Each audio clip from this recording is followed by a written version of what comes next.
Hello, good morning. Hello, can you hear me, guys?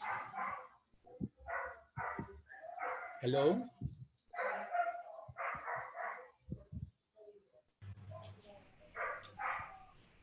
hello, good afternoon. Yes, hello, good afternoon. Can you hear me? Prof. Cyrus. Yes, yes, we can hear you. Thank you.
Ya, ya Pak. Oke.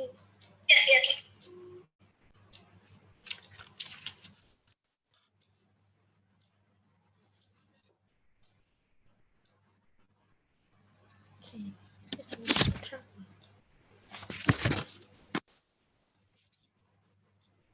Halo, bisa dengar suara saya ya? Di sini Kedengaran, Bu Elok. Oke, dari sini kameranya freeze.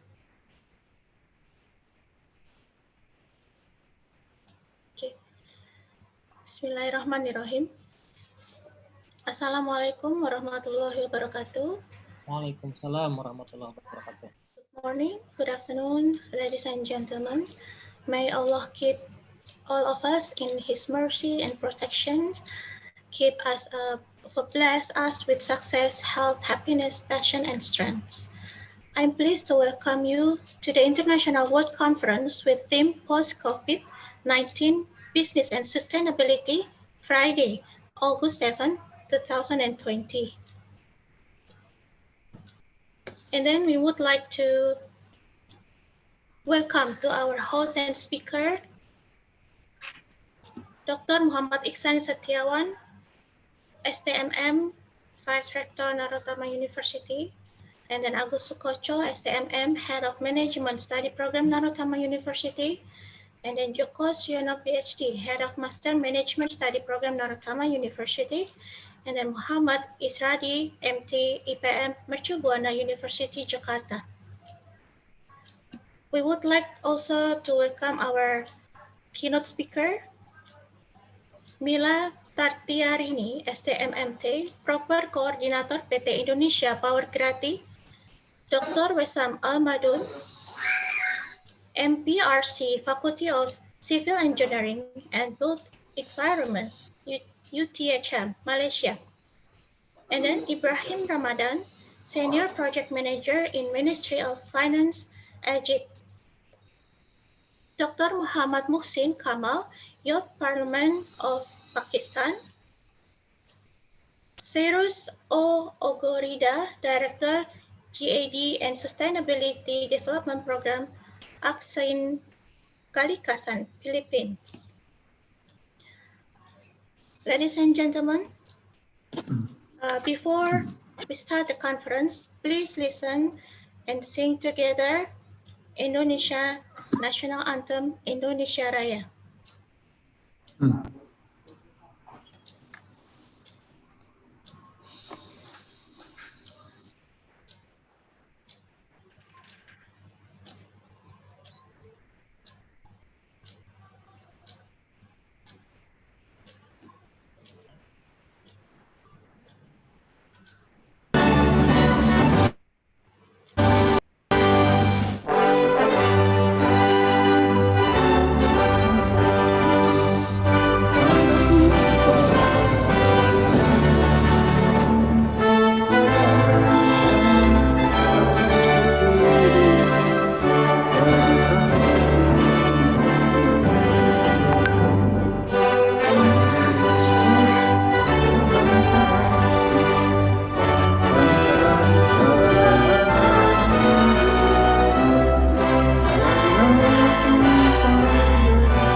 you very much. To Bapak Muhammad Isradi, please to be able to recite prayers for the success of this event. Assalamualaikum warahmatullahi wabarakatuh. Waalaikumsalam warahmatullahi wabarakatuh. Waalaikumsalam. Baiklah, sebelum mulai kegiatan ini, marilah kita bersama-sama untuk berdoa. Bagi yang beragama Muslim, doa akan saya pimpin sesuai dengan agama Muslim. Bagi yang non-Muslim, dipersilakan untuk berdoa dengan sesuai kepercayaannya masing-masing. Al-Fatihah.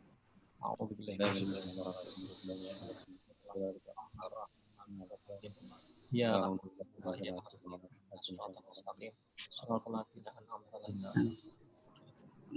amin amin ya rabbal alamin. Alhamdulillahirabbil alamin wassalatu wassalamu ala asrafil anbiya'i wal mursalin sayyidina maulana Muhammadu wa ala alihi washabihi ajmain. Allahumma ighfir wa li walidayya warhamhuma kama rabbayana shighara wa li jami'il muslimin wal muslimat wal mu'minin wal mu'minat al ahya'i minhum rahmatika ya arhamar rahimin. Ya Allah ya arhamar rahimin, berkahilah kegiatan kami hari ini ya Allah, mudahkanlah ya Allah, lancarkanlah ya Allah, hindarkanlah segala sesuatu yang menyulitkan dan menghambat kegiatan kami pada hari ini ya Allah. Ya Allah, berikanlah kepada kami manfaat dengan apa yang telah Engkau ajarkan kepada kami. Ajarilah kami apa yang bermanfaat bagi kami, dan rezekikanlah ilmu yang dengannya Engkau memberikan manfaat kepada kami. Allahumma inna nas'aluka ilman nafi'an wa rizqan thayyiban wa amalan mutaqabbalan. Rabbana atina fid dunya hasanah wa fil akhirati hasanah wa qina adzabannar wa adkhilnal jannata ma'al abrar ya aziz ya ghafar ya rabbal alamin. Wa sallallahu alaihi wa alihi wasallam walhamdulillahirabbil alamin. Assalamualaikum warahmatullahi wabarakatuh. Waalaikumsalam warahmatullahi wabarakatuh. Thank you, Bapak Isradi. And then for opening speech, please welcome our Rector, Narotama University, Bapak Sri Wiwoko Mujanarko. Okay, Bapak Iwan, time is yours.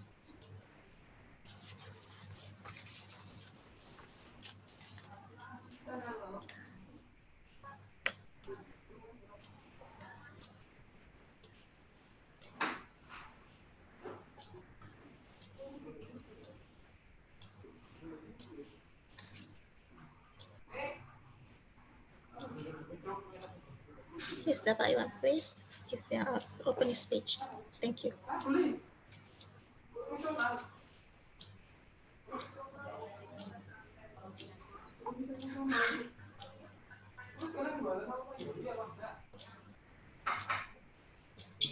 Oke, terima kasih.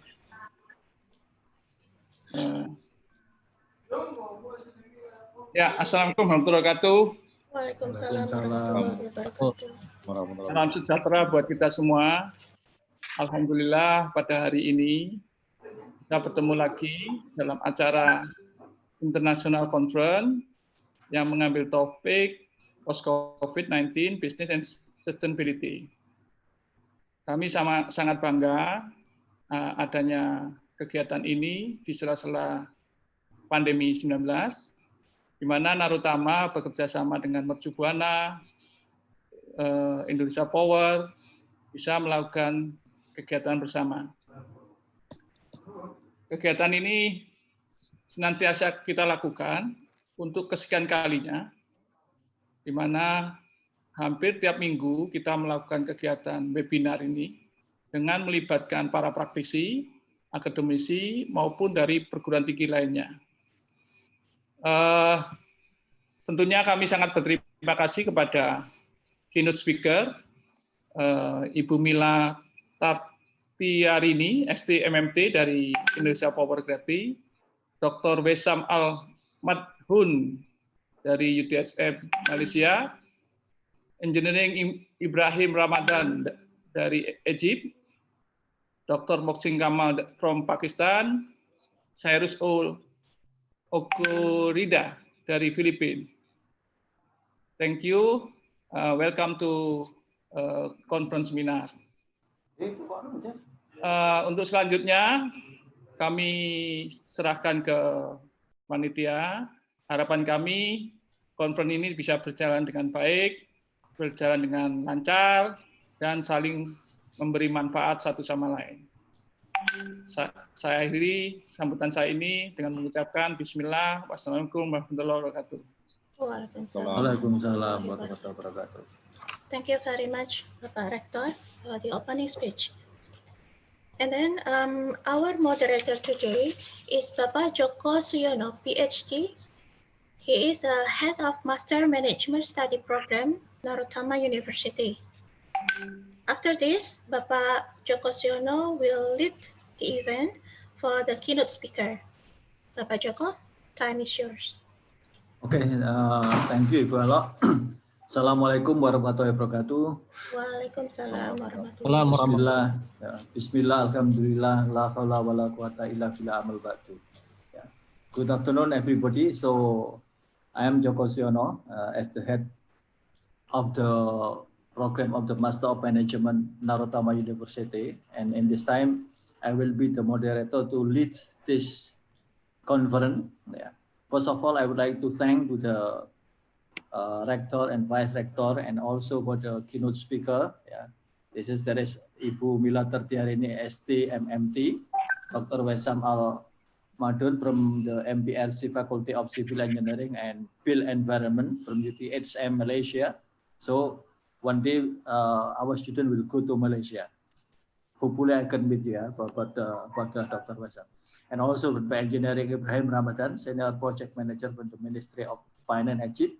Also Dr. Muhsin Kamal, Youth Parliament of the Pakistan, and also the Cyrus O. Ogarida, Director of GAD and Sustainable Development Program, Action Kalik Asan Philippines. Okay, so now I will give the presentation for the first room to Ibu Mila Tertiani. I would like to explain the Ibu Mila Tertiani as the proper. You know, proper is talking about the environment audit from the Ministry of Environment. So there are some level of proper. The best one is for the first one is talking about the goal level, and then below the goal is the green level, and then green is what you call it blue. After blue is red, and then after red is black. So we'd like to know that if the company, especially for the manufacturing, if the manufacturing get the proper of red, then it is very difficult to get the loan from the bank. This is the penalty from the government of Indonesia. And if the company get the proper of black, and then the company will be closed by the government of Indonesia. So this is very serious. In international, we can say about the ISO 14001 talking about the environmental management, but in Indonesia, it is very much with the proper. This is audit conducted by the Ministry of Environmental. Yeah. Okay, I think it's quite clear. So for this a little explanation about the Ibu Mila Tertiarini. So Ibu Mila, okay, we would like to give you the time to make your presentation. It's about 30 minutes until 45 minutes. Okay, please share your presentation. Thank you. Okay, thank you, Mr. Joko. Good afternoon, all. First, I would like to say thank you to PT Indonesia Power, and then University of Narotama, University Mercu Buana, and then also University Tan Hussein on Malaysia that already held this international world conference about post-COVID business and sustainability. And it's an honor for me that can speak together with Dr. Wesam, and then Ibrahim Ramadan, Dr. Muhsin Kamal, and also Mr. Cyrus O. Ogarida. First, I would like to introduce myself first.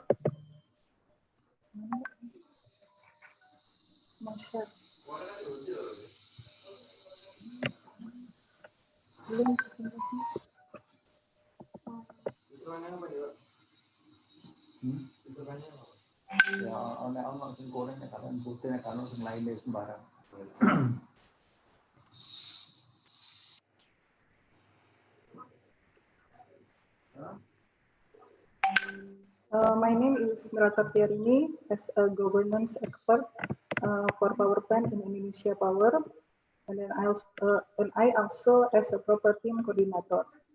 My education, my undergraduate is from chemical engineering, Gajah Mada University, and my graduate is from Magister Management Technology. For 18 years, I work in Indonesia Power. My experience is about asset management, integrated management system, for export implementation. We can call it as 4DX, for discipline execution, and then life cycle assessment, field management, and also in chemical and environment.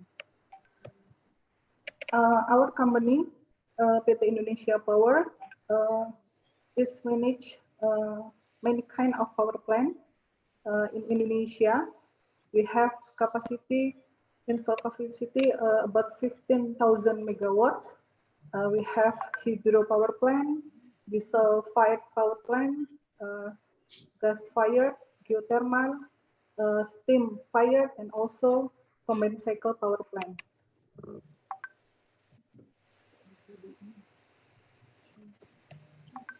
Pointer.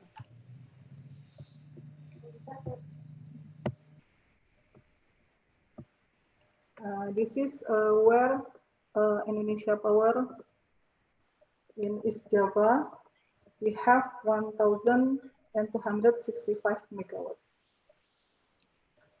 We not only manage existing unit in Java and Bali, but also in Indonesia, we have 16 units that we do the operation and maintenance services. This is our unit in Grati Pomu. The location is in Jalan Raya Surabaya Probolinggo, kilometer 73 in Pasuruan, East Java. We have 3 blocks here. This is block 1, and then this one is block 2. This is the new one is block 3. So the total capacity we have is about 1,265 megawatt. Our main fuel is natural gas, and also we can start our engine using high-speed diesel. Let's start about the community development based on environment in pandemic COVID-19. We know that trend COVID-19 in Indonesia still increase daily. That on 5 August, when we know that the positive rate daily is about 1,800 people confirmed, and the total in Indonesia become 116,000 people confirmed. And East Java is the highest than other province in Indonesia. It's the highest confirmed and the highest for the level depth. In the world, since WHO declared in 12th of February 2020, there are already 18.7 million people was infected in 188 countries in the world. How is the impact of COVID-19? In Indonesia, about 1.2 million Indonesia were furloughed and laid off because of the crash of economic. It also happened in not only in Indonesia, also in East Java, especially also in Pasuruan, where Indonesia Power located, and help community development around our company. How Indonesia Power respond for the COVID-19? Indonesia Power support the BUMN Foundation to countermeasure COVID-19 in Indonesia. So it's about 4 billion rupiah that Indonesia Power support.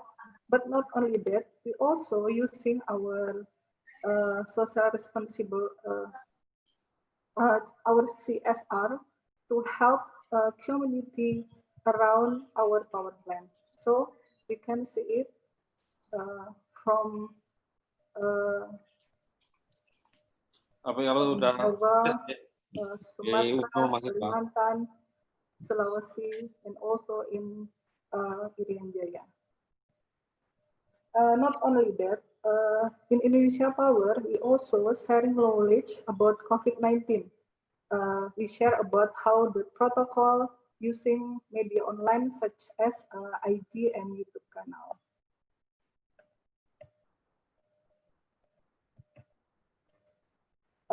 For donation for COVID-19 in Gratipomu, we have food stuff and then also donation 9 units of laptop to help online learning for elementary, junior, and senior high school. And then also we support the COVID-19 free room at Lekok Clinic and also facility for hand washing. We also concern to Grati Hospital and we call it Puskesmas Lekok or Lekok Clinics with health equipment like medical mask, face shield, and etc. This is the photo, our activity, and our donation to society around the Grati community. Talking about sustainability or business sustainability. So Indonesia Power, like concept of Elkington, we also using principle of pivotal line that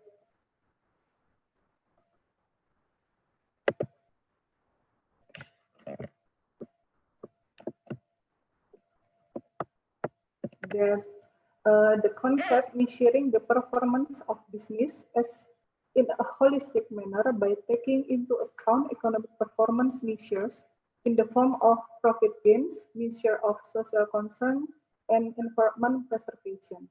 So we care about people, planet, and profit. We understand and we believe that if the community development based on environment, so we can make the improvement for an environment and also for economic at once. And also we connected it to the SDGs, international scale for sustainability developed is how the company achieve the SDGs.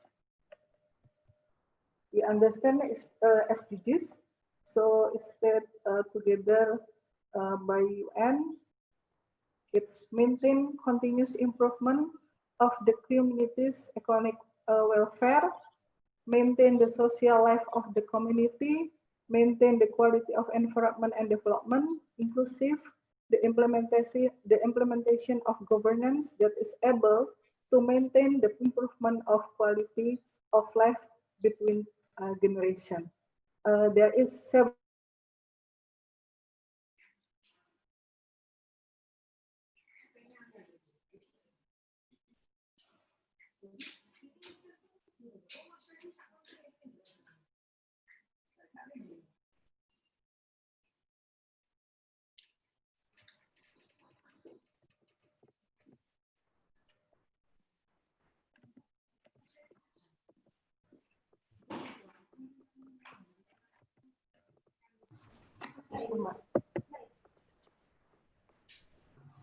Sorry, there is a problem with connection. We continue. Proper, just like Mr. Joko explained in the introduction, rating of compliant performance assessment in environment management was developed by State Ministry of Environment and Forestry. Maybe Gratipomu already joined the proper for more than from 2008. So it's already long time. Berarti to that we also from 2010 have a green rating. Proper is public disclosure program for environment compliance that It's also synergies with other compliance instrument as effort to improve environment quality to be more efficient and effective. So this is the detail for rating aspect in proper. There is a color, color of rating from black, red, blue, green, and gold. So if the company comply, we will have blue rating. What is the area that we have to comply from seawater pollution, air pollution, hazardous waste management, and also AMDAL implementation. And this is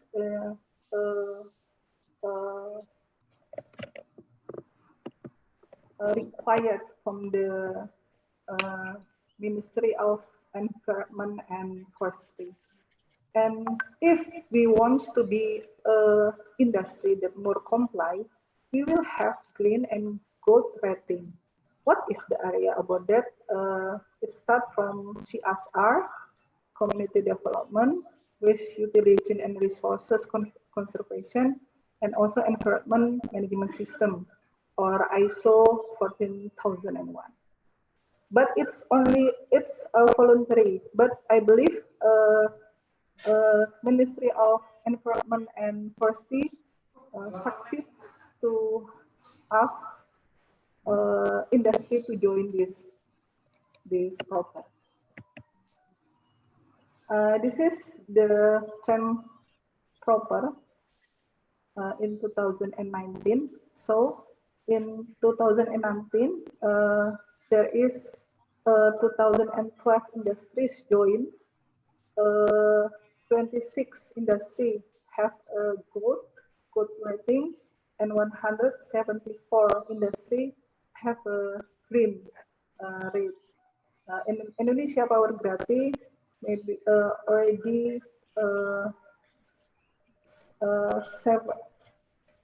nine times to have green flag. This is the compliance of power plant sector. This is only seven power plant that have red, but almost all power plant have blue.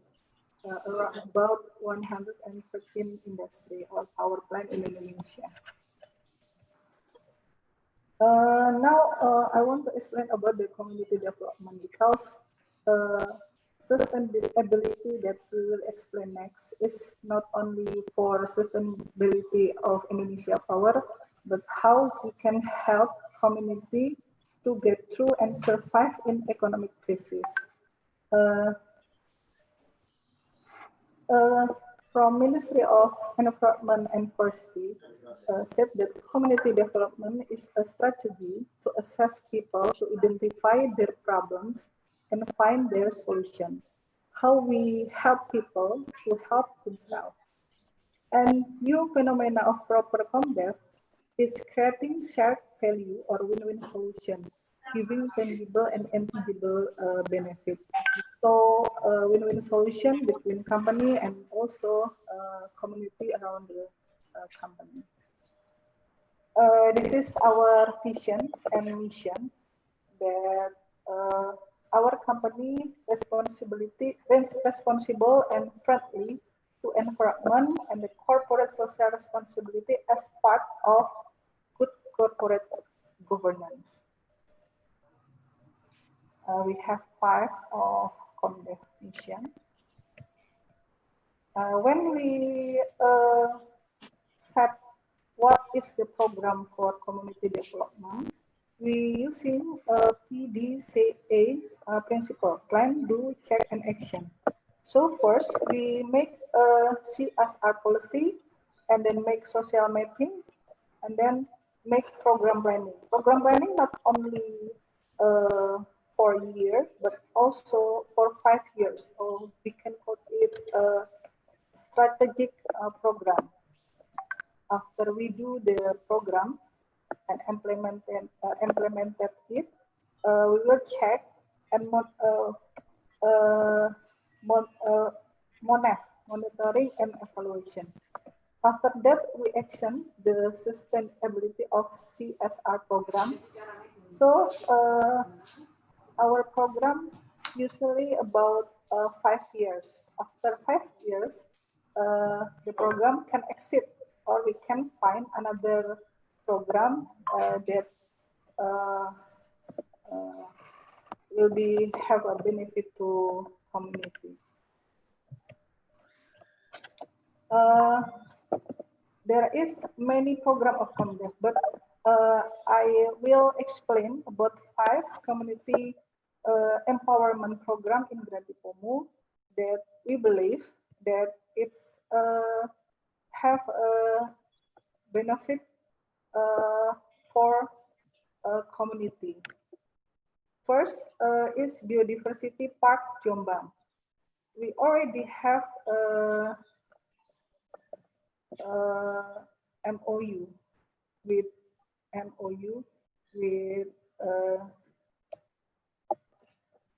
Jombang, and then we already make some infrastructure, and then planting tree, flora fauna conservation, herbatorium, coffee shop in that biodiversity park. Now, since 2019, that used for campsite, learning place, and tourism in East Java. Number 2 is rumah kompos or compost house. We built it in Branang and Ranukilindingan village that can utilize about 500 kilograms per month leaf waste to become an organic fertilizer. So it will become increasing income during pandemic.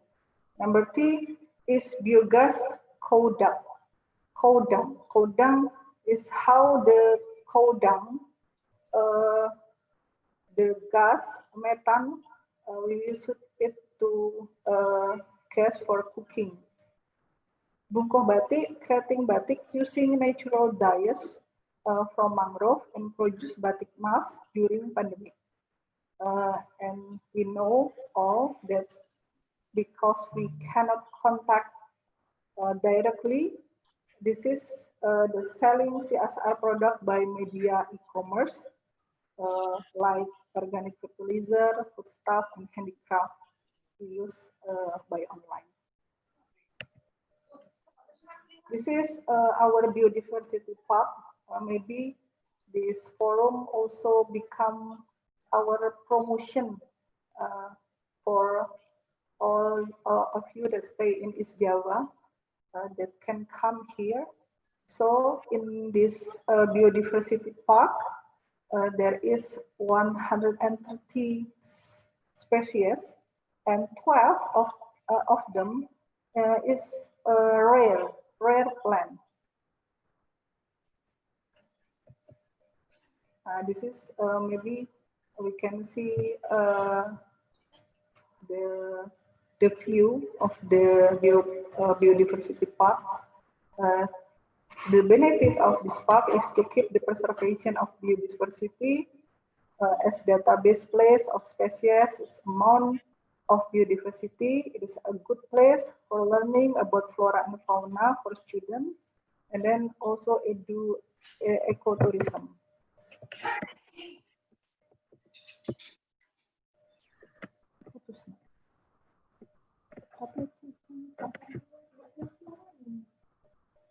How about the connection? Is it okay?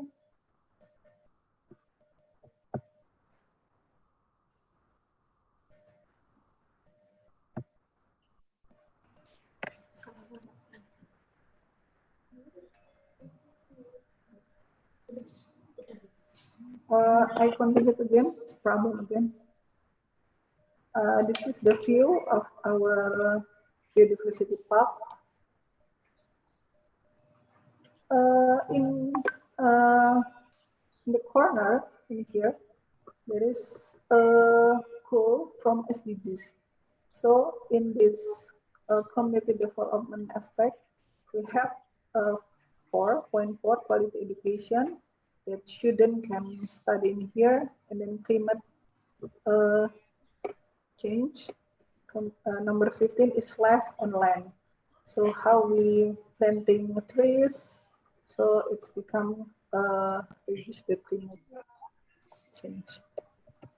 This is the roadmap for biodiversity park. Will help for the activity in 2020 for infrastructure, but more than that, maybe we help in empowerment of society, capacity building. The number of students who visit Kehati atau Biodiversity Park in Jombang reach 200 until 900 people per month. So it become potential income for community, but maybe not in this pandemic, but maybe before, pre or post pandemic.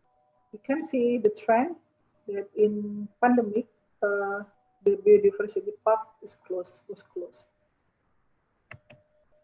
This is the photo, the activity, the visit from university, and also Saka Kalpataru have a campsite in that park. Number 2 is our community development about Kodang biogas from Kodang in Balung Anyar village. This is how the pile up Kodang before. It's very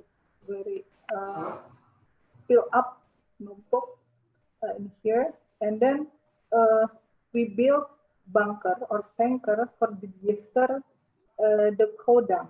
After that, methane gas will be comes to the house, and we make piping, so it's become fire for cooking, gas for cooking.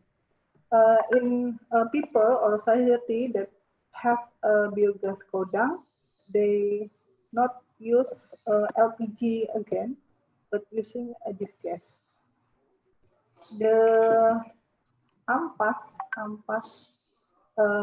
from the waste from the Kodang, and then we can put it in the grass, urban grass. Urban grass also the food for the cow. So it will be a cyclus. Biogas sustainability, the nature that we can reduce pollution of Kodang into 11.5 metric cubic per year, and also reduction of emission methane in atmosphere.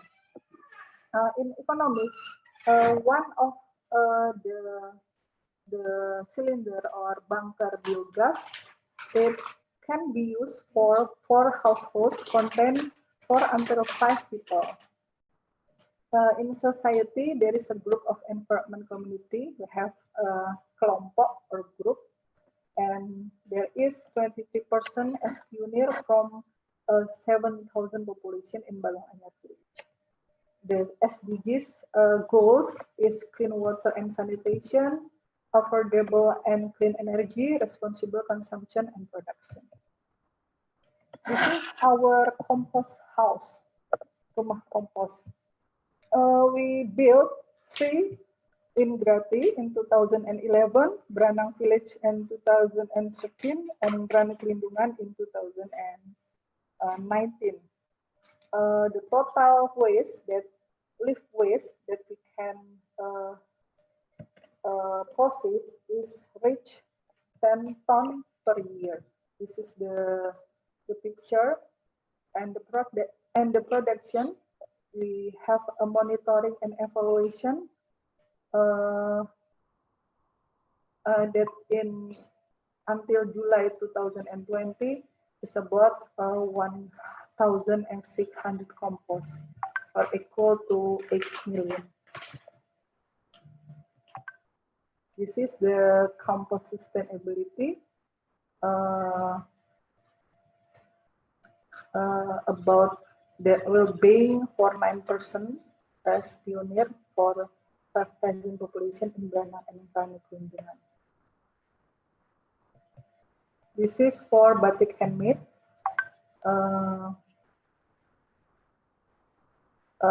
With natural dyes, namely mangrove, so it does not have hazardous waste to the environment. The economy, member income about 2 million rupiah per month, 60% increase in the selling price of handmade batik product. In SDGs, we concern in 9 industry, innovation and infrastructure, and number 12, responsible consumption and production. In COVID-19, there is innovation in CSR product in Indonesia Power Grid Pomu. We call it Mas Ana and also Ma'ana.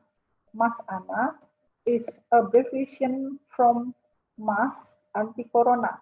So in Indonesia, Mas Ana itu called for kakak. So kakak Ana, Mas Ana. Brother. And then Ma'ana, snack anti-corona, because there is ingredient, calor ingredient that in study literature study, it can protect us from virus. This is the picture of snack and the mask, and we promote it in our IG and also in website, and also we sell it by e-commerce via Tokopedia. So maybe this is also promotion from Indonesia Power Grid Pomu. Maybe audience wants to buy this one. So there is compost, snack, and then mask. This is the graphic sale of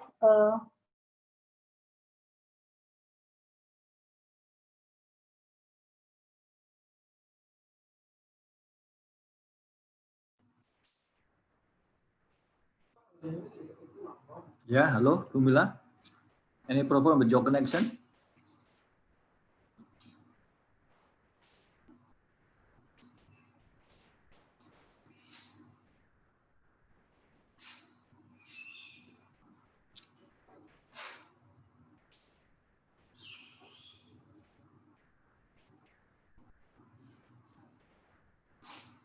Halo, Ibu Mila.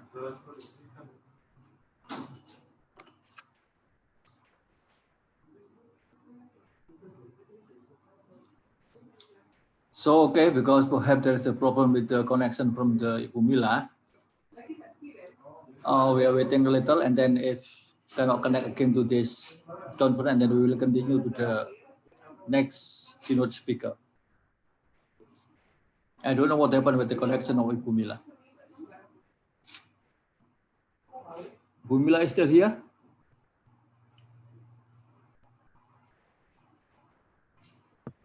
I'm sorry, the connection is bad. Okay, Bu Mila, okay, you can continue, but remember that your time is about 5 minutes only, okay? So would you please faster to make the presentation, okay? Thank you. Okay, Mr. Joko, this is my final slide. Okay, thank you. So this is the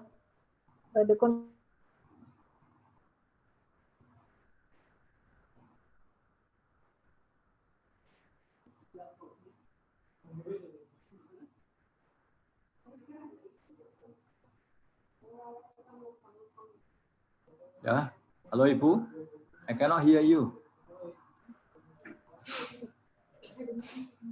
Huh? Okay, you can continue.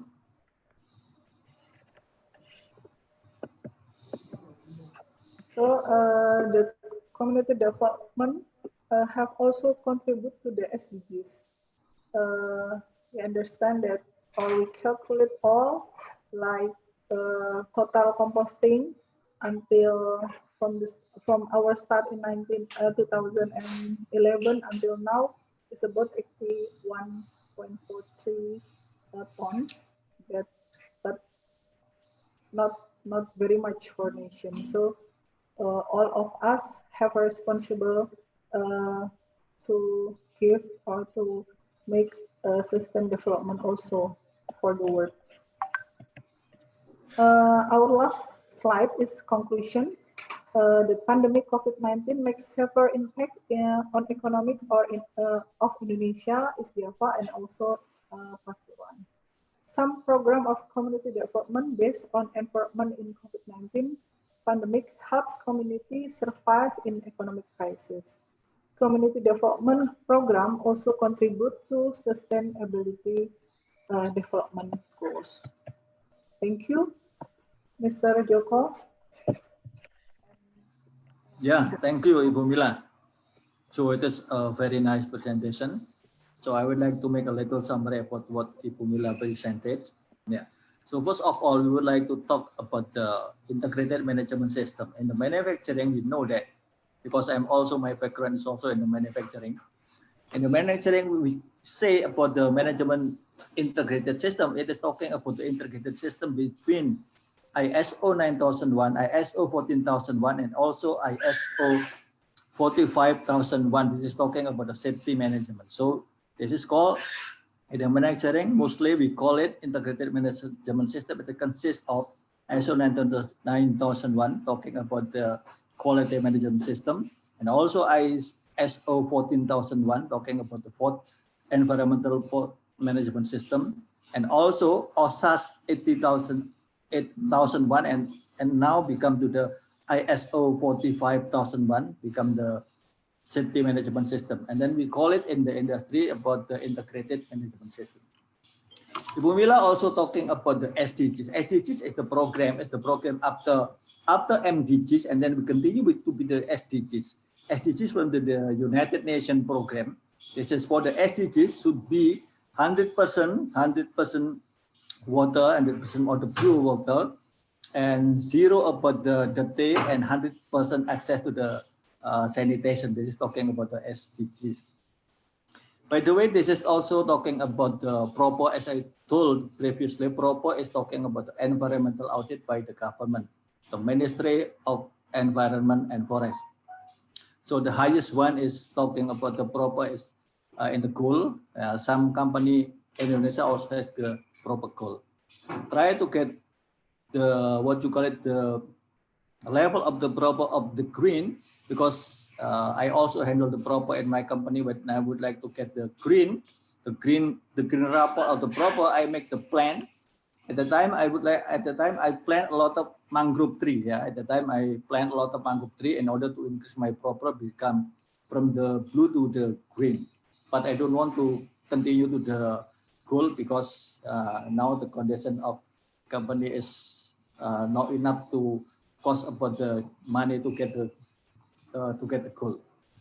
Okay, talking about the CSR, it is very interesting, yeah, from Ibu Mila. So I would like to know, is there any CSR for the education? Perhaps you can give something CSR for the education, something to the Narotama University or something like this, because you know that Narotama University is also famous with the green campus. So what do you think, Ibu Mila? So do you hear me, Ibu Mila? So I cannot hear your voice. Hello? Yeah, Ibu Mila, you are still muted, or I don't know. Or you are still muted, Ibu Mila. Please unmute. Oh, okay, Mr. Joko. Yeah, Ibu Mila, I would like to ask about your CSR. Yeah, CSR. Is there any CSR from your company to the campus, especially to the Narotama University? Because I would like to let you know that Narotama University is also famous with the Eco Campus. So we can make collaboration together. What do you think, Ibu Mila? Yes, Mr. Joko. Because in our CSR is we have priority. So there is ring 1, ring 2, and ring 3. So we were sorry because I think Narotama already independently. it's also far from Pasuruan, Mr. Joko. Okay, okay, I see. Not so far But, from Pasuruan. but maybe we'll ask to our management. Yeah, perhaps you can ask to your general manager or your director. Okay, keep something to Narata. Minimum, yeah, you can send some your student to the Naratama University. If the private school is your choice. Okay. Yeah. Thank you, Ibu Elo. So please, hello, Ibu Elo. Hello, Ibu Elo. Yes, Pak Joko. Okay, can you check perhaps any question from the Yes. from the chats or from the YouTube also channel? Okay, we check I perhaps am any question checking. from the Yes. yeah. Okay. Can I ask a question? Sorry. Can I ask? Okay, Dr. Of course. Wesam. Okay, please. Okay. So Ibu Mila, I'm wondering whether you have a monitoring program for your power station plants for air pollution, for the emissions, and to what extent the stations comply with the emission standards in Indonesia. So, Ibu Mila, okay, there is a question from Dr. Wesam talking about your emission, especially in the proper. You know, in the proper, sometimes there is also BOD, COD, and also air ambient. This is about talking about the calculation. As you know, I also handle the proper. So, okay, Ibu Mila, you can explain the question from Dr. Wesam talking about the pollution, how to handle. Dr. Wesam, so it's about our emission, yeah, from power plant, not from community development. Okay.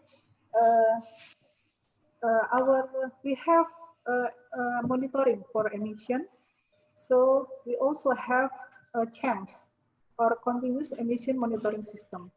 And because we already have a green flag or our rating is green, so we already comply with the regulation from Ministry of Environment and Forestry. All of our parameters like SOx, NOx, and then also particle already below the standard. For all the stations? Yes? For all the stations, even the one you use the call? So maybe in here, I only talk about Gratipomu, that our unit is as a combined cycle power plant that already using gas. But in a company or power plant like using coal like Suralaya, if our company already have a green flag, so we already fulfill the regulation.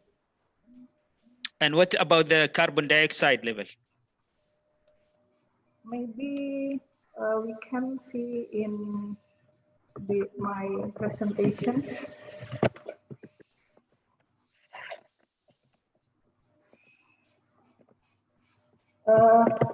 Mr. Wesam, I cannot talk detail about all power plant in Indonesia, and also in the. So this is the graphic. Maybe you can already see it, Mr. Wesam. Yes, I just asked about the level of carbon dioxide because you said this is the power station using the natural gas, right? The parameter CO2. Is it complying with the emission standards? Because in our parameter in Indonesia, there is no parameter CO2. But I believe we already comply. For the COD and BOD, there is a parameter from the governor for the proper. Mr. Joko, maybe we focus in Gratipomu, yeah, because we don't have. Yeah. Okay, thank you.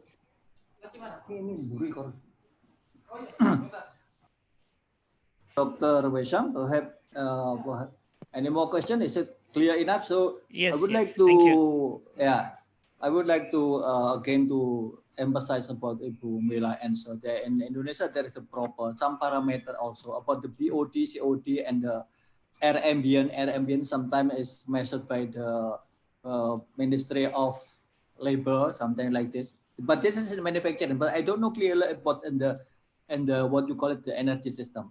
Yeah, if talking about the coal, yeah, about we use the coal. I don't know in Gratimomu how many calorie you use for the coal. This is high calorie or low calorie. Usually, if you use the high calorie, sometimes the what you call it, the pollution is quite low. Sometimes we classify for the coal for the high calorie is sometimes about the 60 until 65. But if you use low calorie, something about the 50 or 45, this is sometimes make the pollution. So I don't know clearly in the Gratimomu. Can you explain, Mila, about how many calorie you use for the coal? Hello, Bu Mila. We have lost connection. Sorry, Mr. Joko. I clearly said that I am in Indonesia Power Gratipomu that we using gas. So you use gas. I know natural gas. Yeah, you know natural gas.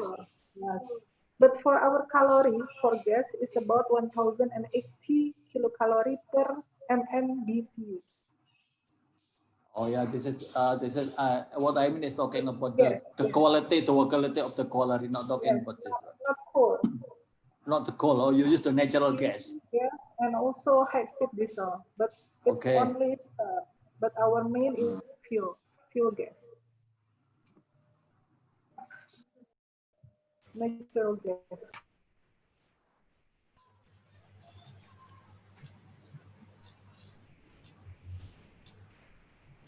Yeah, okay. Perhaps Ibu Ella, any more questions? Yes, I already checked on the group chat in the Zoom or either in the YouTube channel. We don't have any questions. Only one question, Bu Mila? Yes. Maybe from the participant, you want to raise your participant hand. Also, or perhaps if still no question, I would like to know about how you handle about the waste management. We say in Bahasa Indonesia, we can say about the limbah B3, Ibu Mila. Do you have also waste or the waste management, WWTP, and also talking about the waste, yeah, or we say in Indonesia we can say hazardous waste. How you handle in your company? Yeah, please unmute. Okay. Okay. Yes, Mr. Joko. For the wastewater, we have a wastewater treatment plant, and then from 2000 and we have reverse osmosis. Maybe 2010, we have reverse osmosis, Mr. Joko, and all of you. So we can recycle the waste and we put it again to the system of steam water system, water and steam system in power plant. So not a lot of waste that become an emission to environment. And also in hazardous waste, we always have a connection to the pengelola limbah B3. You mean you use the PPLL sometimes, PPL? Yeah, you use PPL. So okay, you see that you use the reverse osmosis. So I think in Grati you can still use the deep water, yeah, because in Surabaya we cannot use the deep water for the reverse osmosis. Deep water, deep well. Oh, deep well. No, Mr. Joko. We use seawater. Water, but you reverse again. Yes, we have desalination plant. This is for seawater, and we produce water with conductivity more lower. Okay, clear. So you use the seawater, yeah. You use the seawater, not use the deep well water for the deep well, yeah. No, because our consumption is very high. Yeah. Okay, clear. Okay, Ibu Ella, You can check also any more questions from the participant. We still Yes, give you time to still some no questions. questions. Yeah, I have question for Okay, Miluna. sure. Yeah, okay. Prof. Ibrahim Ramadan, Sure. please. Yeah. First of all, you have a great presentation. Thank you for your presentation. But my question here is the uses of technology before and after Corona in the energy sector. It is different or is still at the previous? Yeah, okay, Yes, Bumila. Yes, Yeah. Mr. Ibrahim, Engineering Ibrahim. Yeah. Yeah. Actually, our unit is follower power plant, so it can the coal is become the main power plant, or the chips one will be operated first by PLN. But because we use gas. Gas also good. They have also cheap and it's good for environment. So we also still operate normal using gas. So there is no different before and in condition pandemic. So you mean the technology is still the same before and after the COVID-19? There Yeah. is no change of technology. In power plant, Yeah. if we make a new technology, it must be, we have strategy for long time, not only 3 months or 6 months. We hope the pandemic only 6 months or a year, Mr. Joko and Mr. Ibrahim. Okay, thank you. Okay, thank you, Dr. Ibrahim. Any more questions, Dr. Ibrahim? Yeah, No. quite clear? Yeah, clear. Okay, Vuela, no more? If no more, we will continue to the other keynote speaker. Yes, you can continue, Joko, because I don't have any question in Zoom chat or in channel YouTube. Okay, so now the time to make presentation for Dr. Wesam Al-Madun from the MPRC Faculty of Civil Engineering and Built Environment, also from the environment, from the UTH and Malaysia. Yeah. So remember that Dr. Wesam, one time I will go to your campus again, if Corona has been over. Okay, Dr. Wesam, are you ready to make presentation? Yes. Okay, now the time is yours. Please make presentation about 30 minutes until 45 minutes. Thank you. So can you see the slides now? Okay, very clear. Okay, I can see your slide very clear. Okay, you can continue. Okay. Assalamu alaikum and good morning, good afternoon. Okay, so thank you so much for the organizing committee and for Dr. Ihsan for inviting me to be part of this conference.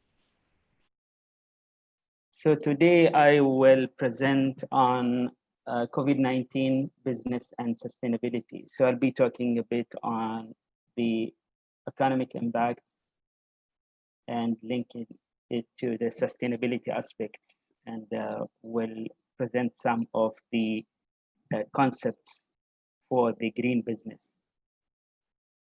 So just a quick update on the coronavirus cases. So this is from today. So we have more than 19 million cases globally, and we have more than 700,000 deaths globally as well. And this is here in Indonesia, we have 118,000, more than 118,000 cases, and the deaths total increased to 5,521 cases. So I think I talked previously on the earlier conference on the linkages between the COVID-19 and the environment, the sustainability aspects.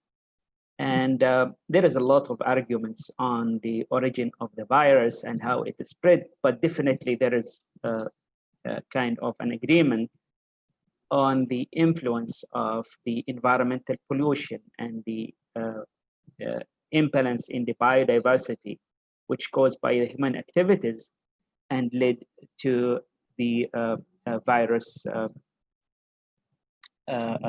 scenario that we are living in. And we know this is a global challenges, the biggest global environmental threats. We are talking about climate change, we are talking about biodiversity loss, which includes the intensive agriculture, unsustainable fishing, wildlife poaching, habitats degradation and destruction. Acid rain and climate change are the threatening thousands of species. We are talking about air and water pollution, and this is quite common, especially when we talk about air pollution. And if we want to give more details, we know that from the recent report from the WHO last year, they mentioned that 7 million people dying every year because of air pollution globally. And it's not only that, talking about 7 million and talking about trillions of dollars of loss due to air pollution annually. And this is on the global scale. We are talking about water crisis and conflicts, natural resources drain, deforestation impact, and soil degradation. So these are the challenges that we are facing as a human, and it is causing a lot of fatalities and a lot of economical losses. So this is some figures showing the utilization of resources from 1980 to 2005, and you can see utilization of biomass, minerals, metals, and fossil fuels, and you see the increasing amounts. We are talking about billions of tons, right? And you can see from the trends here as well that we have an increase. You have an increase in the GDP. Same time, you have increase in the resources extraction, and you have increase in the material intensity. The material intensity is dropping because we are using a lot of resources in the industry, and definitely we are having increase in the population, which definitely also linked to the consumption and depletion of the resources. So this table here shows the comparison between the risks and the numbers in the low and middle income countries and the high income. So if you talk about these environmental challenges, the first one is indoor smoke from solid fuels, where we know that in many countries, and Indonesia, one of those countries that still rely on the solid fuels and the biomass in the domestic use. And this is causing the average, we are talking about 3.3, this is globally, but in the low and middle income, we're talking about 3.8, right? While it is 0 in the high income country. Unsafe water, sanitation, and hygiene, we are talking about 3.8. This is the risk in the low and middle income, while it's 0.1 in the high income countries. The urban outdoor air pollution, we're talking about 1.9 in the low and middle income, while it is 2.5 in the high income. For the global climate change, the risk is 0.3 in the low, mid and middle income, while it is 0 in the high income. And lead exposure, we're talking about 0.3 as a risk factor, while it is 0 in the high income. And we can, if you talk at the all 5 risks, the cumulative risk in the low and middle income, we're talking about 9.6 in the low and middle income, and it is 2.6 in high income.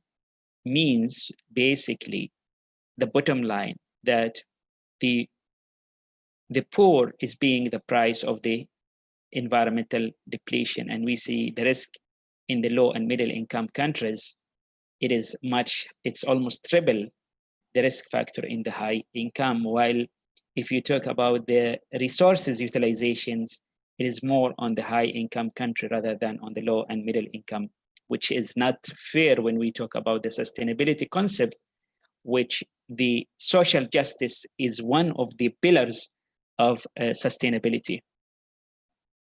So talking about the challenges in Indonesia, since the 1960s, the government has addressed increasing environmental problems by establishing resources management programs, conducting environmental impact analysis, developing better policy enforcement, and enacting appropriate law to give the government officials proper authority.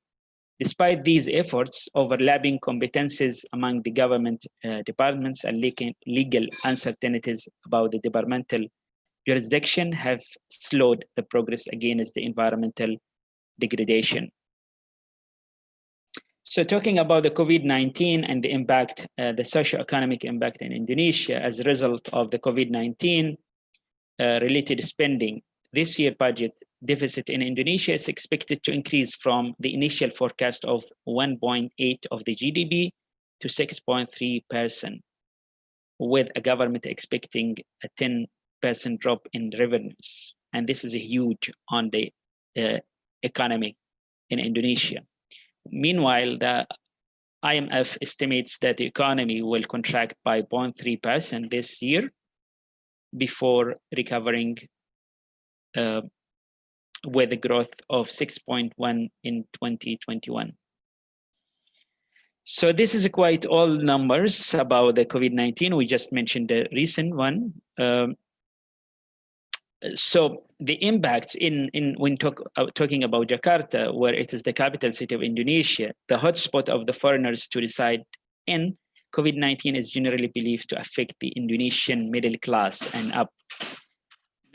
Especially when after the lockdown, the panic shopping, bonds, and equity sales experienced high increase, the government has issued de facto lockdown across the cities and suspended the business operations. This creates social and economic restrictions, which weakened the economic growth for a couple of months during the second quarter of 2020. The retail sales have been experiencing a sharp decline.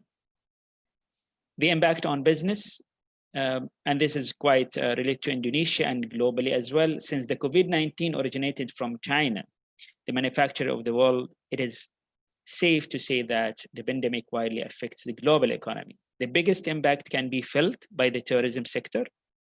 China itself comprises 277 billion on tourism expenditure and a massive blow to tourism and airline revenues. Looking back at from the SARS experience previously, the tourism and airline sectors may recover in 6 to 7 months. Another sector affected by the COVID-19 is manufacturing.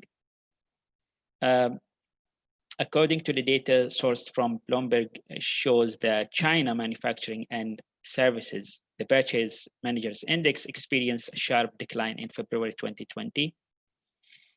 Should this prolong, this will impact various businesses that depends on China's manufacturing, such as technology, food and beverage, and the automobiles industry. As China, the largest oil importer in the world, the setback will create a demand cut for oil sales. Combining it with the rise of USD value, this will pressure the commodity prices and all around the globe. 97% of the antibiotics and 80% of the active pharmaceutical ingredients needed to manufacture drugs in the US are originated from China. Should China commence protectionism and act to close down exports in order to protect the citizens, the economy will plummet. And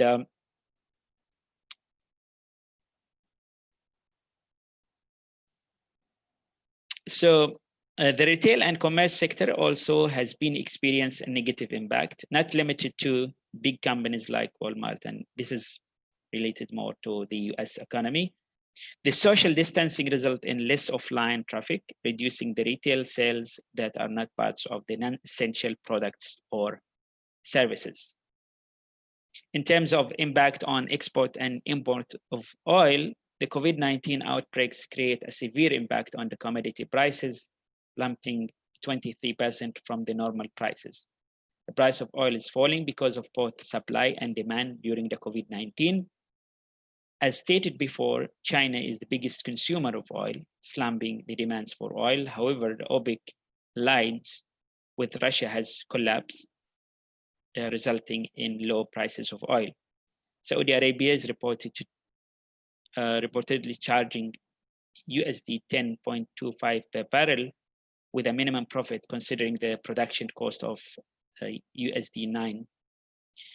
If the oil price remains at this level, Saudi Arabia will experience a devastating situation.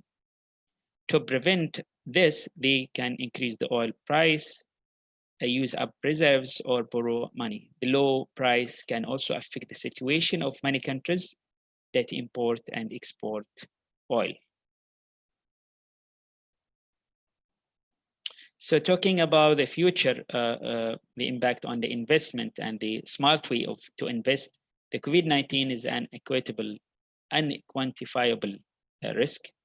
The first time the world come into recession due to illness. The projection of COVID-19 is unrealistic and unreliable. Most stock markets are experiencing free fall. Since it is an unquantifiable risk, investors must reside in the older system of supply and demand. The more people try to sell, the more hammered the stock market and vice versa. Though there's a bounce back in Indonesia market situation. There are more retail investors than foreigner currently, knowing that the market price bumped, it is the best to start buying high quality stocks. If the virus infects Indonesia over a prolonged time, the value will decrease sharply. However, the upside is investors may receive massive stimulus should the condition get better. Investors must have the mindset of a futurist. There are 4 levels of investing. First, starting with the advice of a friend, moving to technical analysis and fundamental analysis. Investors should be able to have the courage to foresee the future, investing in new businesses and companies that are innovative. These companies have the potential to be successful. Imagine investing in Apple and Google in the 90s. So talking about the impact of the COVID-19 and back to the environmental challenges globally. So here, this is the latest report which mentioned that informed forecasts suggest that the pandemic and its effect will cause the global economy up to 8% of a real GDP in 2020. So it's an 8% of the GDP, right? Yet each year, poor health costs twice as much, around 15% of the global real GDP. And this is from premature deaths and the loss of productive potential among the working age population. And this is quite interesting because talking about the COVID-19 impact, and this huge impact, this is maybe the most realistic expectation and protection. We're talking about 8% of the GDP, while annually, without coronavirus, without COVID-19, the global economy losing 15%, right? And this is because of poor health. This is because of the environmental challenges that we are facing. And this is nobody talking about it, nobody concerned about it. And this is ongoing catastrophe that nobody is trying to tackle or trying to solve, right? So how exactly does better health promote economic growth? First, fewer people are likely to die prematurely. Like, for example, when talking about air pollution, when we talk about 7 million people dying because of air pollution annually, right? So if we improve the air quality, then this will reflect on the number of deaths and will reduce the economic impacts. We just imagine that in China, we are talking about 900 billion loss annually due to the air pollution alone. In India, we are talking about 150 billion loss annually because of air pollution. And we are talking about 1 million deaths in India and 1.8 deaths in China. This is because of air pollution alone annually, every year, right? So when people are healthier, absence from sickness decline, the workers are less distracted by managing their own conditions, right? Also, fewer workers retire early because of the health conditions. So if we seize the economic impact of a better health, it found that it could add 12 trillion to the global GDP in 2040.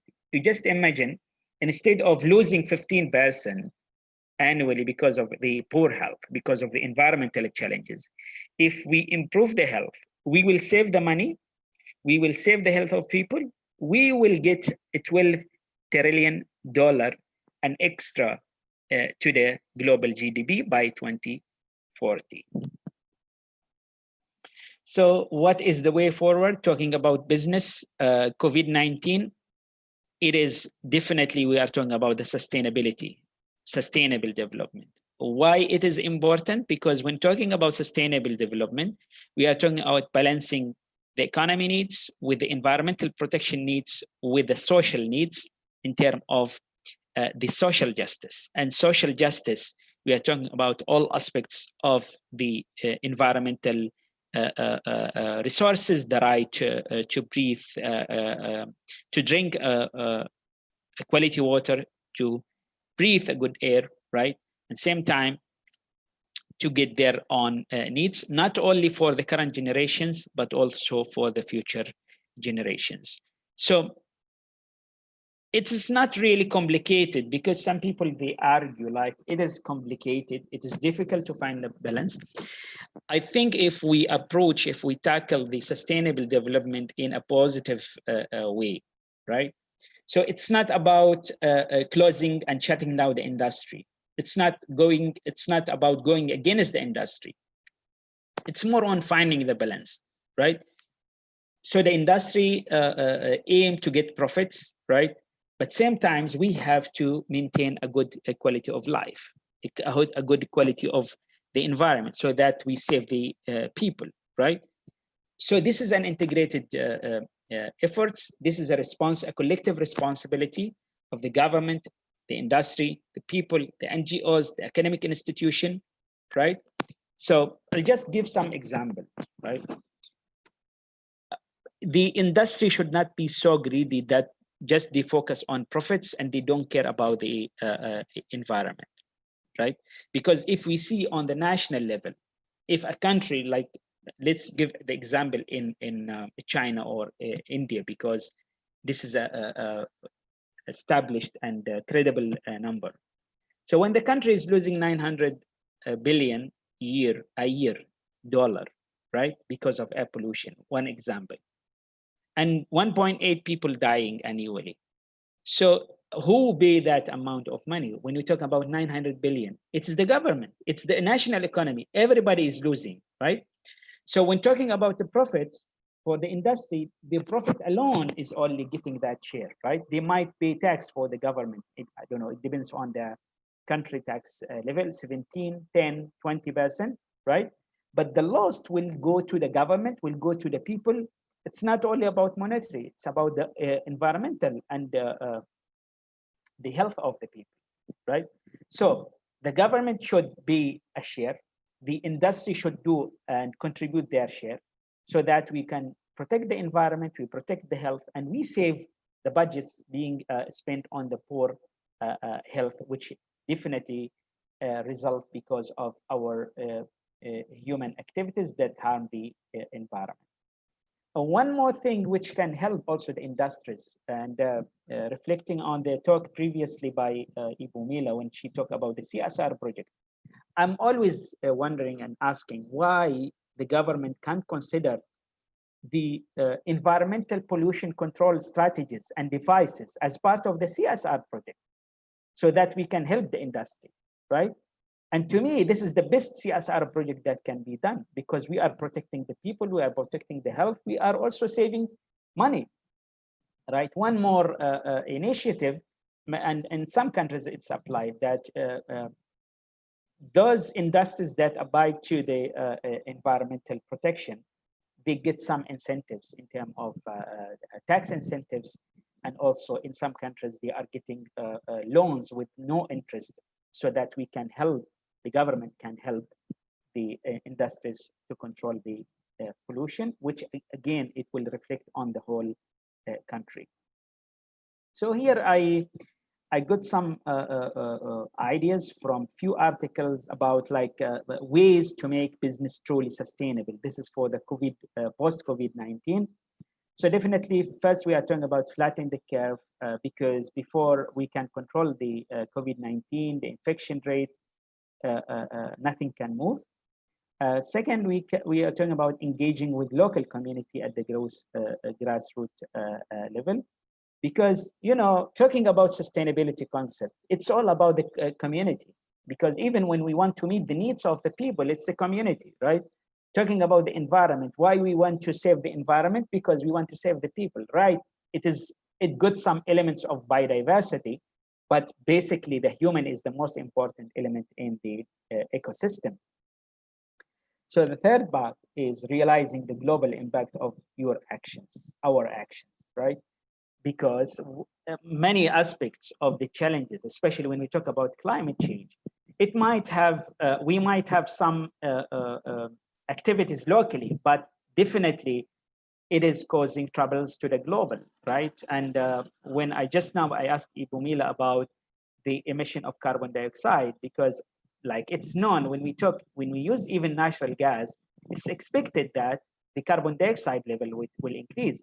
So at the certain level, we reduce the emission of sulfur, nitrogen oxides, sulfur oxides, particulate matters, but we might increase the carbon dioxide, which is a greenhouse gas. So we might create one more problem. That's why like we need to balance all these elements together. And the fourth point is empowering employees to make them happier and more productive. And this will reflect on the profitability of the organizations as well. Don't try to go it alone to solve difficult problems. As I mentioned, and on the approach of sustainability, it's a collective approach. So everybody needs to work with others, talking about the government, the industries, NGOs, academia institutions, and the people need to work together so that we can maximize the efforts and we save the environment and save the planet. Don't make profits your sole priority. And this is the problem, right? When you talk about business, the drive is the profits, right? It is justified, it's realistic, but they have to be their share, they have to contribute, right? Because talking about the global aspect, right? Why 10% of the global population need to control 79% of the wealth over on the globe?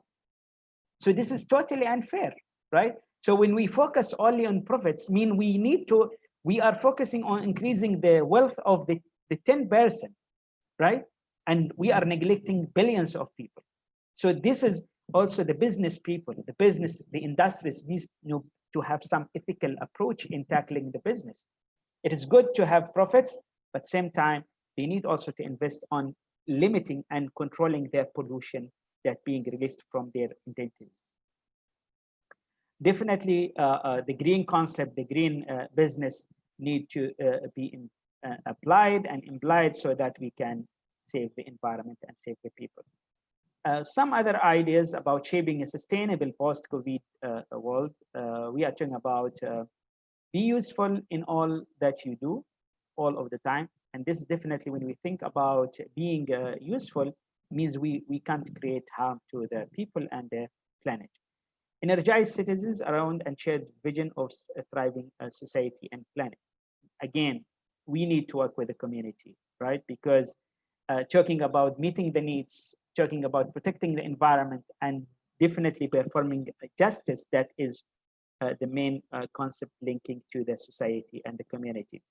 Taking a system approach, our actions need to be systemized, right? Not to be in a random actions, which when we have a system that will produce more fruitful results. Make the fourth industrial revolution work for all.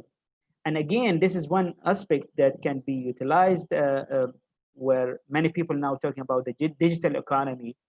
But when we're talking about the digital economy and the IR 4.0, it has to come with a vision that we need the technology for the benefits of the people. We are using the technology not to get rid of the human, right? When I want to deploy technology in an industry, the main idea should not be to get rid of the employees, right? Because I understand, again, we will go back to the profitability discussion. But when talking about the holistic approach, so if it is more on enhancing and improving the quality, right, that will be favorable, right? But if it is more on trying to reduce the employees, so what will happen? The unemployment rate will go up. If we have an employment rate, this might impact the cohesiveness of the community. This might raise the tension in the community, and this might rise the crime rate in the community. And definitely talking again about the holistic approach, somewhere we have to pay the price, the community, the government. So we have to think on a holistic approach. And I've seen a lot of applications when we're talking about the IT applications, smart apps, a lot of people now talking about smart cities, talking about artificial intelligence. All these technologies need to be used for the benefits of people. A lot of these applications can be utilized to improve the quality, to improve the safety, right? So that to speed up processes, that will be favorable. But talking about making the robotics to control the humanity, why this is needed. And we remember the incident in Japan last few years when 15 scientists being killed by the robotics when something went wrong while they are programming those robotics in Japan. So this is kind of a discussion that we have to always give the control and power for the human, right? Because the human who are developing the robotics, the human who have the mind to do that. So we don't have to be kind of crazy about those smart technologies unless it is serving the humanity and making the life more safe, more resilient, right? So it is for the benefits of the humanity. Definitely, again, talking about partnership, collaboration that will help to improve our performance and also the performance of the businesses. So here are some other ways also to sustain for a sustainable supply chain, which can build better business, right? We are talking about building more sustainable, resilient supply chain can help the world emerge healthier from the COVID-19. Talking about certification, the sustainability certification are a proven way to improve the supply chain, economic and environmental performance. That's why we need to balance all these requirements together. Buyers must share the burden involving in making this shift alongside the farmers themselves.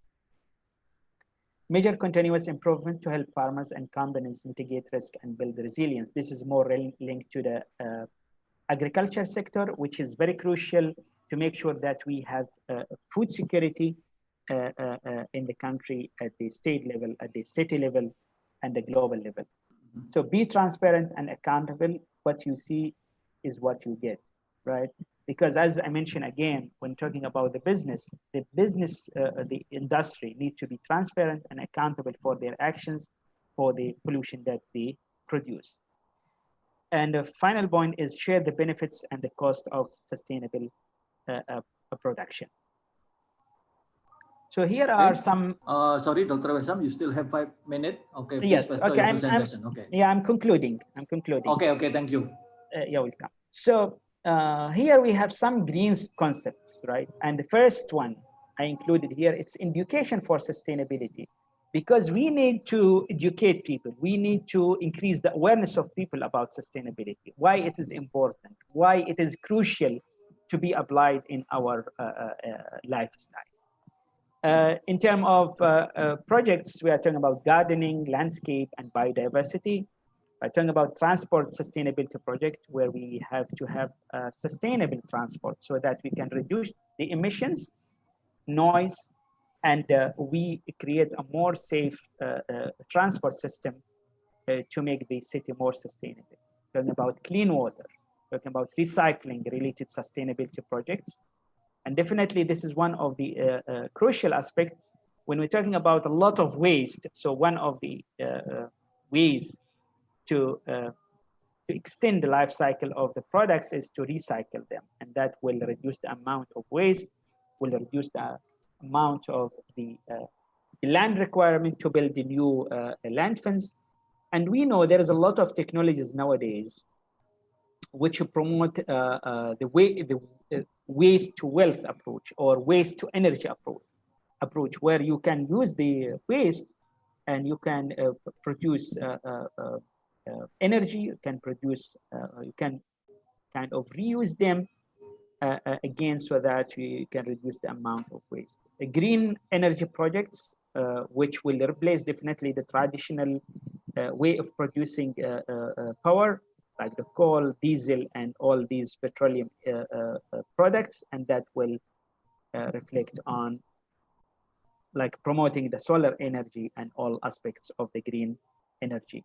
And definitely the compost is also one aspect that can be a good environmental practice, which will reduce the waste again, and it can produce revenues, and that can be aspects of green business.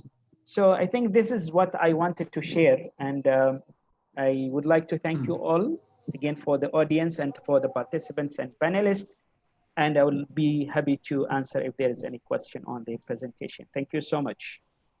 Okay, thank you, Dr. Wissam. Very nice presentation. So, because this is your presentation, is also related about the environment. Perhaps is Ibu Mila still here? Hello, Ibu Mila. Yeah, Ibu Mila. So, Ibu Mila, if you want to ask something to Dr. Wissam, it's okay, because Dr. Wissam's background is also civil engineering and environment also. This is very nice talking about the 7 ways to make business sustainability. Yeah. This is about the key from the Dr. Wissam, the advice from Dr. Wissam, talking about the 7 ways to make business sustainability. And also, I believe that it can still make a profit if we use about the 7 ways this kind. Okay, Ibu Ella, perhaps you can check question. Yeah, okay. I see questions in Zoom group chat. This is from Happy Permana. He is a student from Narotama University. This is a question for Dr. Wissam. What does it mean? Don't solve the difficult problem itself in 7-step sustainability business. Sorry, what is that? I did not get the point. So Ibu Ella, please repeat. Yeah. Okay. He asked about the 7 steps of sustainability business. He said that, what does it mean? Don't solve the difficult problem itself. Which one? Which one? Don't Don't try Happy Permana, if you can. The 5th point is don't try to go it alone to solve the difficult problems. Maybe it's number 5. Means it's more on collaboration, right? As I mentioned about the importance of collaborating between the government, the industry, the community, the academic institutions, and also if we talk about regional, because like I'll give you just very simple example. Talking about regional challenge. So in this region, we are facing always the haze issue, right? So Indonesia alone can't solve the haze. Malaysia alone can't solve the haze. So we have to have a collaboration between the regional players. And if we talk about the local agenda, local challenges, definitely industry alone can't solve the problem. So need the efforts from the government to facilitate, and also need the collaboration from the community. And they might need some expertise from the academia and NGOs as well. That will make things easier to achieve and make things more sustainable and green. So this is what meant by this statement. Okay, Iquela, any more questions? Yes, okay, I hope that will answer for Happy Permana. Okay, I'll check in the YouTube channel. YouTube channel still no one Perhaps give the questions. perhaps the participant can ask directly to Dr. Waisam. Yes. Okay. Here's one more from Agustinus Baskoro. Yeah. Power Industry from Bapak Baskoro Murti from Power Industry. Questions to Dr. Wesam. What is the industry not impacting by COVID-19? Not impacted by industry adjustment. Yeah. I don't think there is an industry which not affected, but looking at the demands, you know, maybe like the food industry is less affected because whatever is the case, people need to eat. So that is not really like if you compare to tourism, airlines, right? So it is less affected, like the food industry. So the effect to the food industry is smaller than the other industry. Yeah, definitely, like definitely. like this. Yeah. So what about in Malaysia? So you think in Malaysia also food industry is still running well during the COVID-19?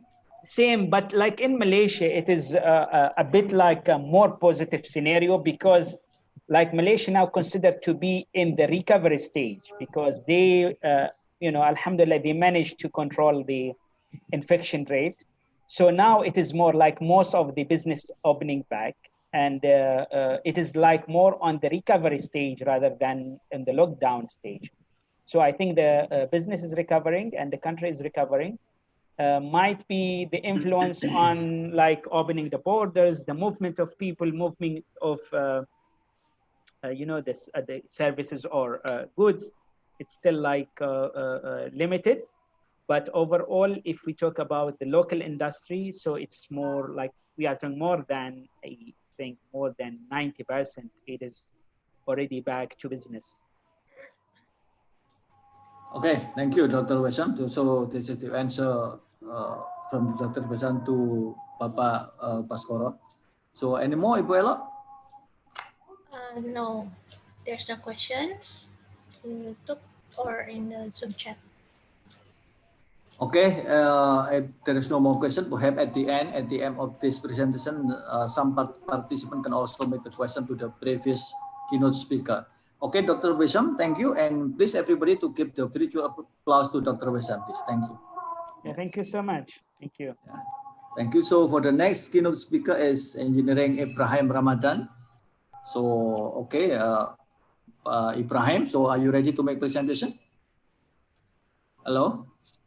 Okay. Hello. Okay. Hello. Okay, you can make presentation about 30 minutes until 45 minutes. Okay, the time is yours now. Thank you. Okay. Assalamu alaikum. Waalaikumsalam. Hello, ladies and gentlemen. Today I will talking about the technology and sustainability during the during and after the corona virus. Firstly, I want to thank the organizer of this event, and I appreciate to join this conference. I wanted to introduce myself.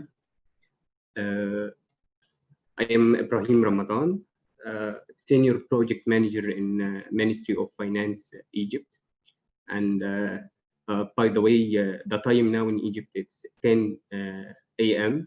Then in Egypt, good morning for the audience and the participants. And as well, I have 12 years experience in technology field. Even in the private sector, companies and private sector or public sector, mainly in the IT operation and the portfolio management. And now I am responsible for the two projects in Egypt, the business to consumer project in the tax authority, and the second one is the budgeting and the planning project, the automation of budgeting and the planning project in the Ministry of Finance. And as well, I have certificate for PMP. and ITIL Foundation certificate. And as well, I am a steering committee member at World Youth Forum, and I have a diploma in management in Slaska University. And as well, I presidential leadership program, second batch. It is a great program here in Egypt. It's under the president. And I have a lot of courses in IT, like big data, blockchain, and some courses. Let's start with the impact of COVID-19. Till now, the coronavirus is not stopping, but has stopped all activities. But the few days, a lot more companies it's opening the airline, and the activities it's already being starting back to start. And I see that the governments and the companies make more effort and make control about the situation to make things easy for the people. But fortunately, the business, many business are completely stopped and halt. As Dr. Wissam mentioned in the presentation, that airline, tourism, and a lot of business, it's already stopped. But I think, if we agree with me with this quote, no pain, no gain. I think coronavirus make the people rethink about everything. Coronavirus make the people it's stopped and go view about what the activities, what is the things around the people. Then the people thinking how to save your life, how to save your family, how to save your country. Then I think the coronavirus it's make the people innovated in some things. But some of sectors it's already decreased, or the earned revenue it's decreased. As well, the students in the beginning of the coronavirus, he stuck inside this home, and many of them have not even been given exam. But how can the technology help the people to control or to recap this situation? My point of view, or my opinion, that technology and sustainability are being the part of well-being of providing solutions of coronavirus. All sectors, all departments, all countries use the technology to control or recover or to save the human life. Let's warm up. What a challenge come to your mind when you think of technology during the pandemic or coronavirus? Could you please write in the chat box?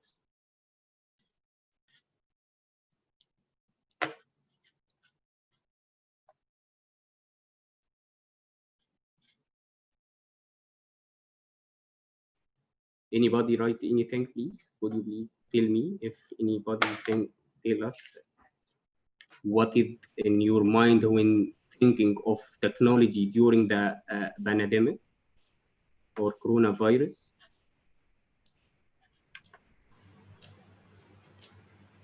Yeah, the participant can write something from the Dr. Ibrahim's questions. Yeah. Anybody write anything about the what challenges come to your mind when you think of technologies during the pandemic? And join us. Let this lot of session interactive. Credibility, okay? Credibility. Yeah. Anybody else?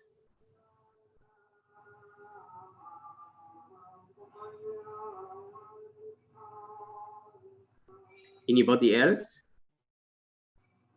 Yes, anybody. You can continue. Okay.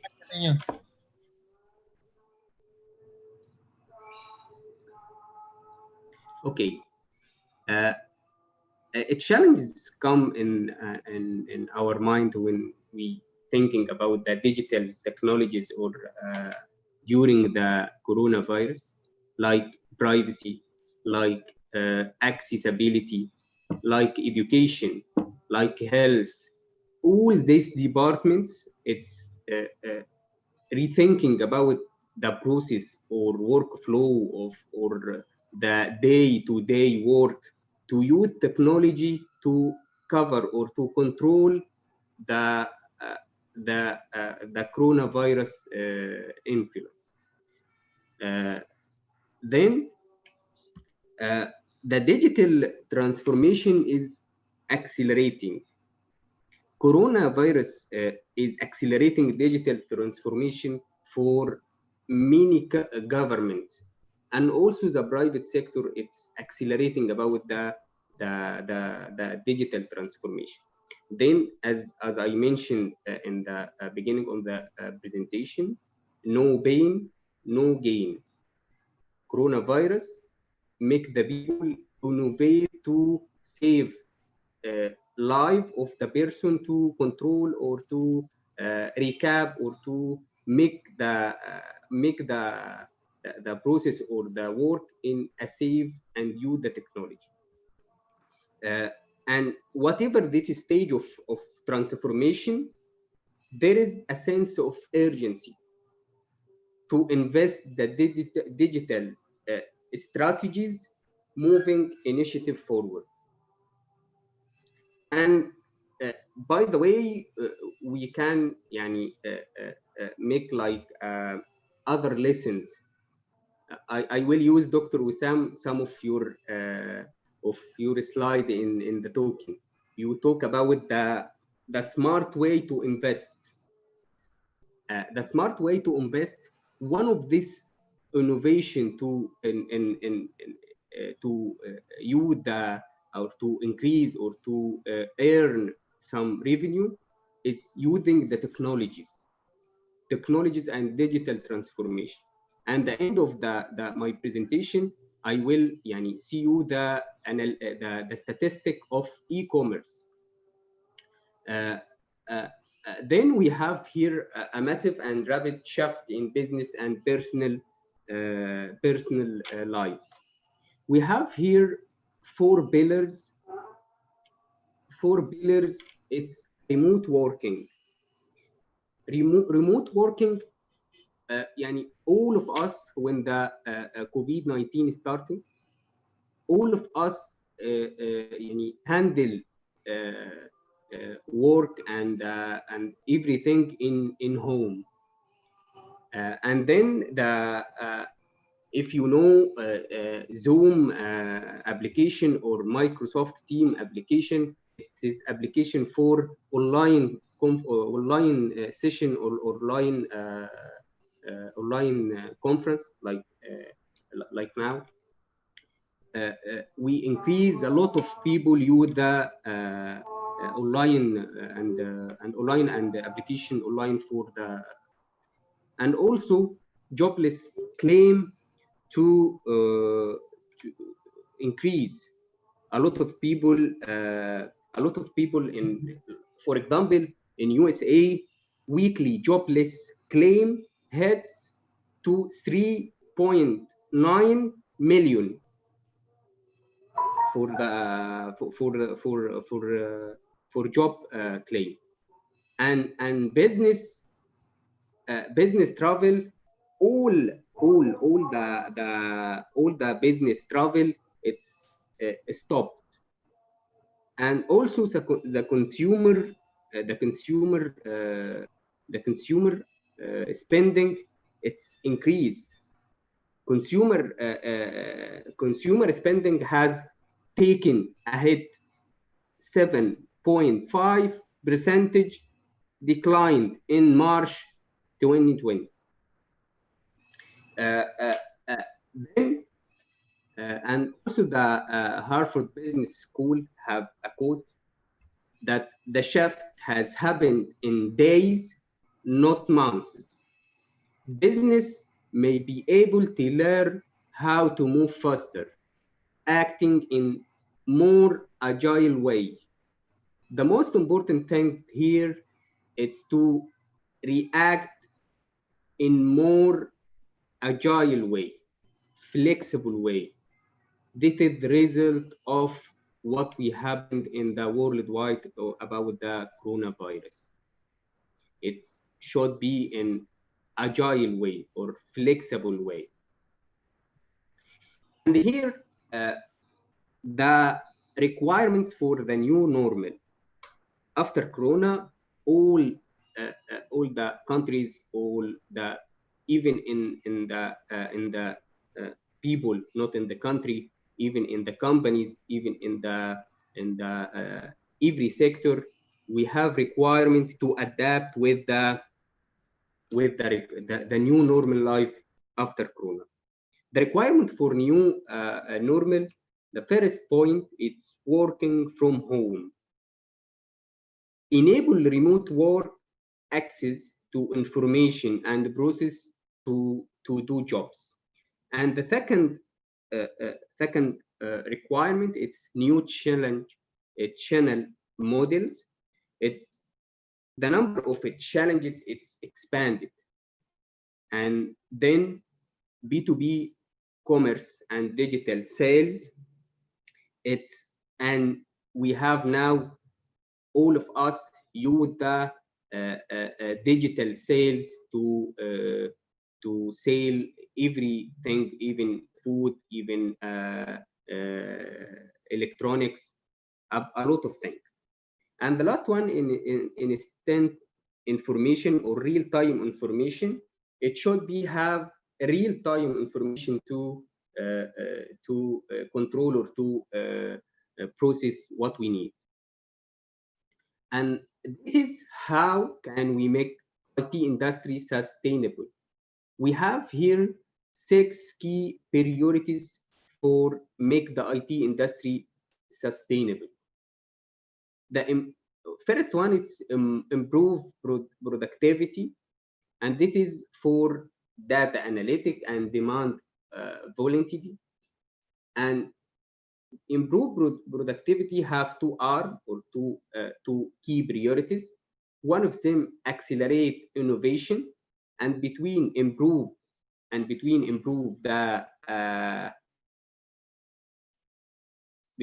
improve the productivity and the accelerate the innovation, we have here, we need to focusing in the quality management.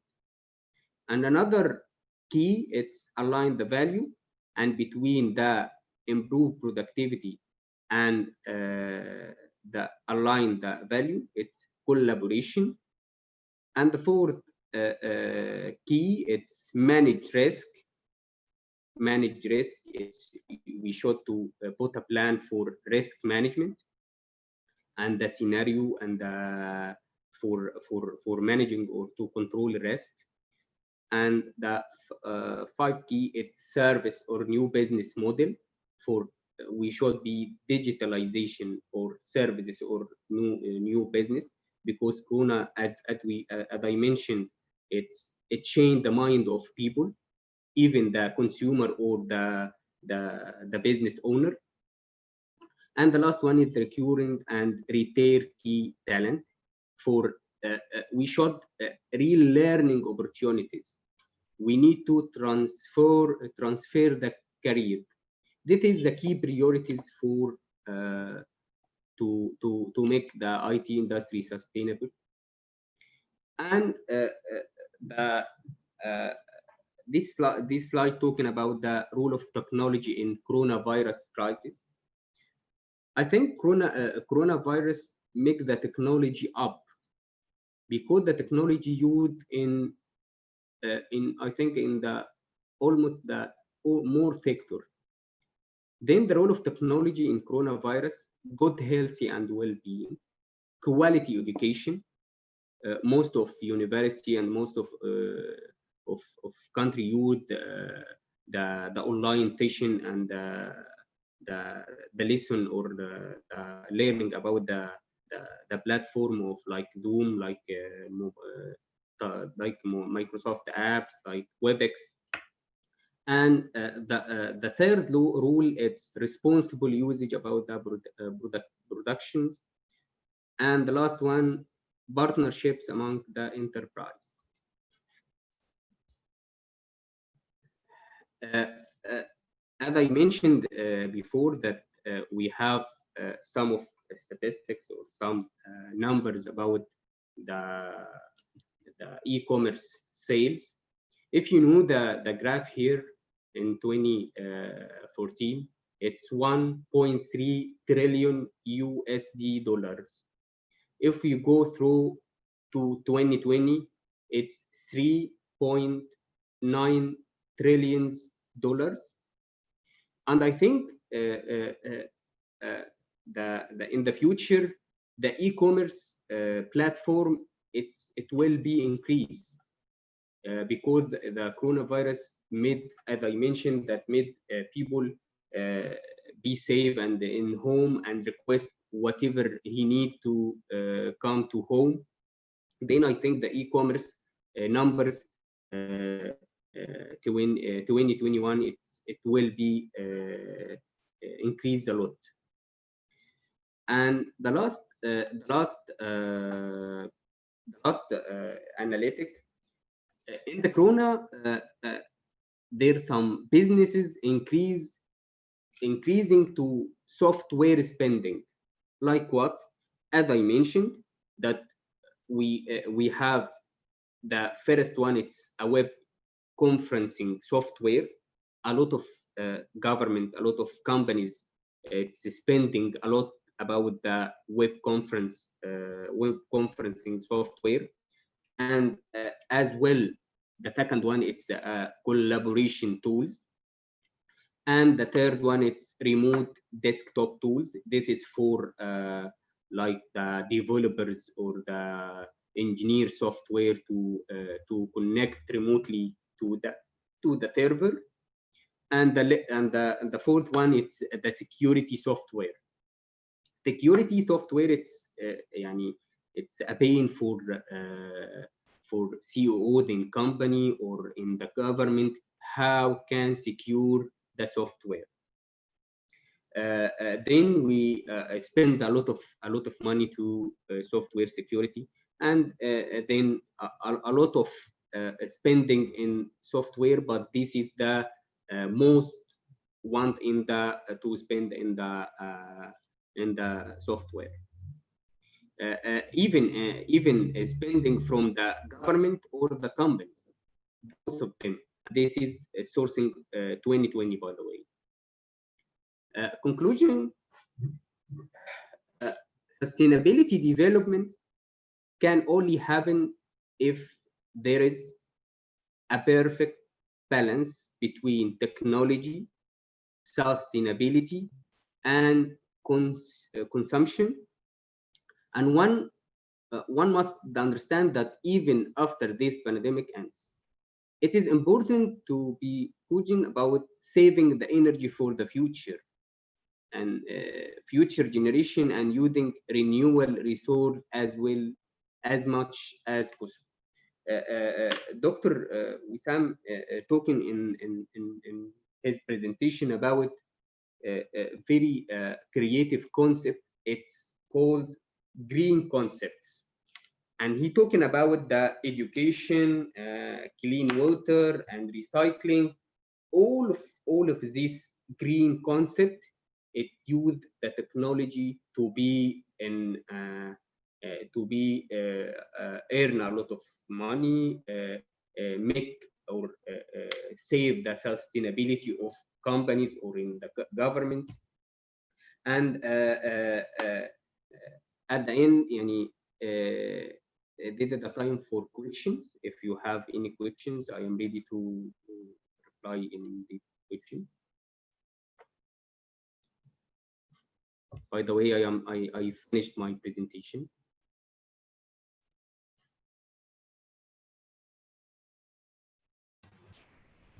Pak Joko, you are still mute. Still mute, yeah, still mute by the operator. Yeah. Sorry. Okay, Dr. Ibrahim, thank you for your presentation there. Very nice presentation and very useful presentation. By the way, I am finished in the time, right? Right, yeah, you finished on time, in the time. Yeah, okay, right. Yeah. Okay. Hopefully. This is very interesting about the, I would like to know, this is very interesting when you explain about the priorities in the IT, 6 priorities in the IT industry, to be the sustainable. So this is, it's just in the IT industry or perhaps can be implemented in another industry. Dr. Ibrahim, could you mention, or it is just in the IT industry only, or perhaps it can be implemented in the other industry for the 6 priorities? You're talking about this slide, right? Yeah, 6. Yeah, this is just in the IT industry or other industry also? No, it's we can use it in any industries. We can manufacturing. We can, but in this slide, I want to match between the IT and the sustainability concepts. Then I make like, but this 6 key we can use in all industry, because if you know in every key it's a generic, and if you know improve productivity, we can in the manufacturing, we can in the healthcare, we can in the a lot of industry. Okay, thank you, very clear. Perhaps Ibu Ella, any question from the channel YouTube and also from the chat Zoom? Yeah, I already checked in the YouTube. There's no questions. Also in Zoom group, we have no questions. Maybe participants, one of you want to have questions? From the participant, any question directly from the participant? Yeah. You just can write on the Zoom chat or in the YouTube. Or you can ask directly. Yes.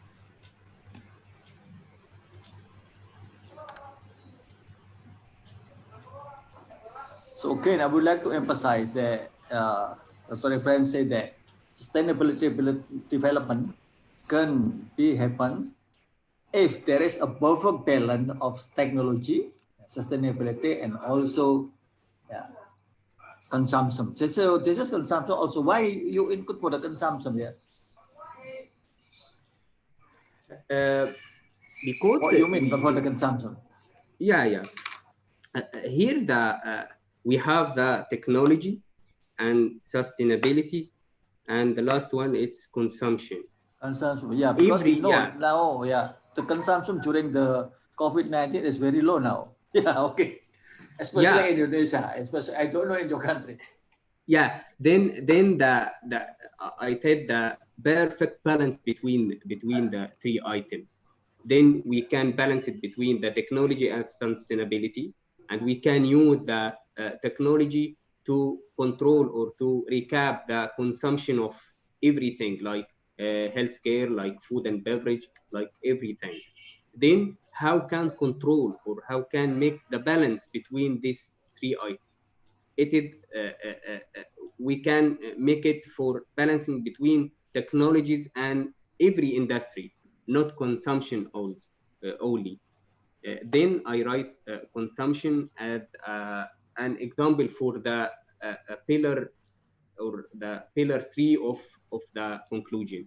Then we can between the technology, sustainability, and the healthcare, then we can make the balance it between the whatever we use in the sector. We should balance it between the technology and how can sustainable this using of technology over the consumption of even its software or or hardware or whatever we consume. Okay, thank you. So it is clear this is consumption, not just personal, but also in the industry consumption. So, okay, Yeah. I would like to know what is the policy in your country, especially in Egypt. What is the policy of the government to increase the consumption, especially consumption of the people and also consumption for the industry? So, any policy from your country, from the government of your country? Yeah, Egypt nowadays we have aggressive digital transformation process. Here in Egypt, we have a very development in infrastructure, and the mentality of the Egyptian people, it's already changed. If you see the new cases every day, we decrease from 1,500 to 100 2020. Then the culture of the Egyptian people, it's a change. The culture, it's increase, and the people, the Egyptian people here, it's aligned with the government to recap or to make the Egyptian people safe. Then we have a lot of digital transformation to recover or to save the Egyptian people. Okay, yeah, thank you. Very clear. Your answer is very clear. So, Iguelo, yes, more question? This is a question from Bapak Ruspendi Junaidi. How we can use this technology for protect from COVID-19? In the case of Indonesia, we have UMKM or small entrepreneurship, which is need some more support from government in order to sustain their business. Okay, clear. It's a good question. Technology, it's for I said all with the technology. It's we serve the business. How? If we have a supermarket, and this supermarket, it's sell some of items. Technology here help in the COVID-19. As I mentioned, that e-commerce platforms and websites portal, it's increased. What we trying to do here in Egypt, we're trying to make like an e-commerce platform to everyone in Egypt in home. We can sell everything. It is electronic, food, anything. This made or this what we're gonna to do. It's an application, and this application I can request everything, even it's food, even in it's electronics, whatever is I need. Then the technology here, it's control the whole process of this transaction. And by the way, FMEs need a lot of process. We need a location for open this company and a lot of things. E-commerce, it's not need to be a resident location. We can make a e-commerce. If we're thinking about the Uber and Kareem, I don't have, even in Malaysia or Indonesia, have Uber. You have Uber or not? Indonesia, we don't have Indonesia Uber. do not have. Stopped. Uber has stopped now in Indonesia. Okay. Here in Egypt and a lot of countries have Uber. Uber, it's an application, and you can request to go for any way. We don't need a car. We not need to drive, and we can, when I am in the Uber, I can make like most of work about me. if I have a meeting, I can prepare in the Uber because I have I don't drive. Then the technology here, it's a fatal rule to cover or to control or to save the human life. And I hope that my answer is clear. So in your country, in Egypt, Uber is still famous there? Uber and Kareem, yeah, we have Kareem, yeah, by the way. It's Okay, another application, yeah. Because and by the way, Uber we has been thinking, closed. yeah. And by the way, we thinking to have own the brand for the like Uber. Uber. Do you have also local brands in Egypt besides Uber? Do you have local brand? No local brand in your Egypt? Now we need to have a local branding for the Uber. Okay. Okay, Ibu Elo, any more question? Yes, this is one more from Bapak Istianto Raharja. He doesn't mention from institutions. This is the questions. How we can synergy between government issue COVID-19 with technology in campus? Okay. The government, between the syringe and the government issue with technology, as I mentioned that technology, I can use it in every sector, and the technology role here, it's for facilitate and make the process flexible. Whatever you you can use the technology. Then, as I mentioned, we can make the digital transformation. And by the way, we have a difference between digitalization and digital transformation. Because most of people, it's confused about what the difference between digitalization and digital transformation. Briefly, and we can go through the detail. Digitalization, it's we have an service or an product and then make it digitalized. Then what is the difference between what is the digital transformation? Digital transformation here, it's make the we have, if we can, I am a people in country, and then the digital transformation put the citizen in the center of services. I am a citizen, and then we have a lot of services, and these services connected each other. How? If we go to any government, in any entity's government, if I check for national ID, then in each entities, I can see my ID number.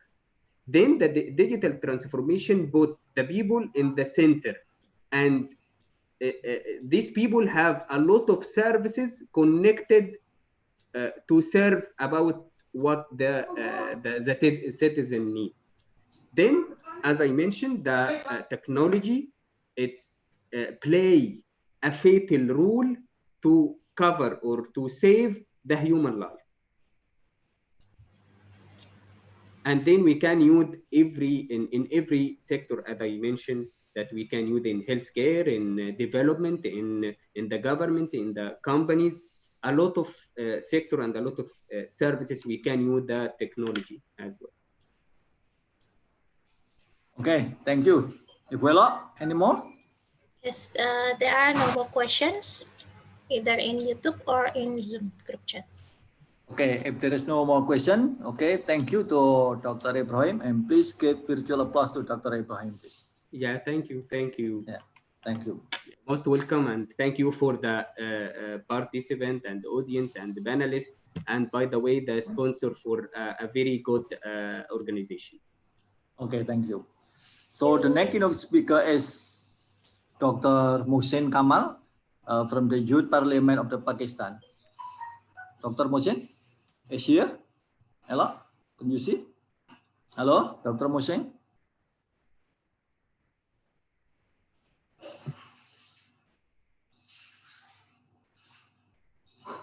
It's not here, Ibu Ella.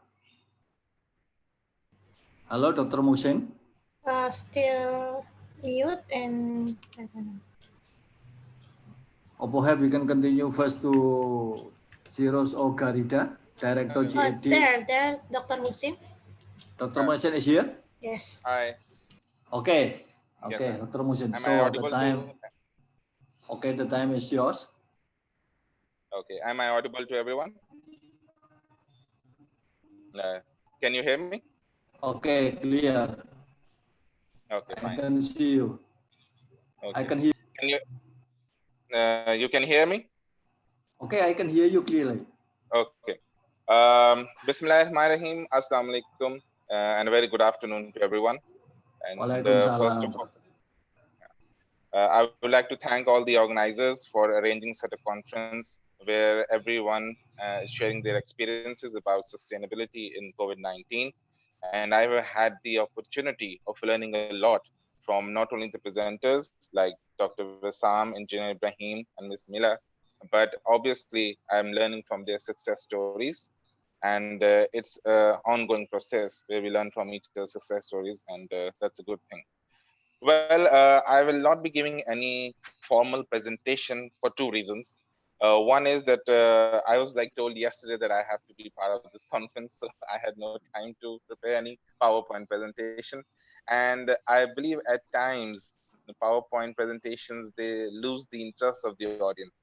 So I'll be verbally telling you about the youth perception in Pakistan and how we are dealing with COVID-19. So before that, I would like to give my introduction. I'm Dr. Mohsen Kamal from Pakistan. I'm a dental surgeon, youth activist, social entrepreneur, global peace ambassador, and motivational speaker from Lahore, Pakistan. And Lahore is the most lively and foodie city of Pakistan. So I would welcome you all. If you wish to come to Pakistan, you should visit definitely Lahore. And if you want to eat good new dishes, you're most welcome. Secondly, I've been working for more than 20 years in a number of organizations, nationally and internationally, working on United Nations SDGs. And I'm the country director for Impact Youth Sustainability Congo, International Youth Society Nepal, lead Philippines, and deputy coordinator SARC, Global Youth Parliament.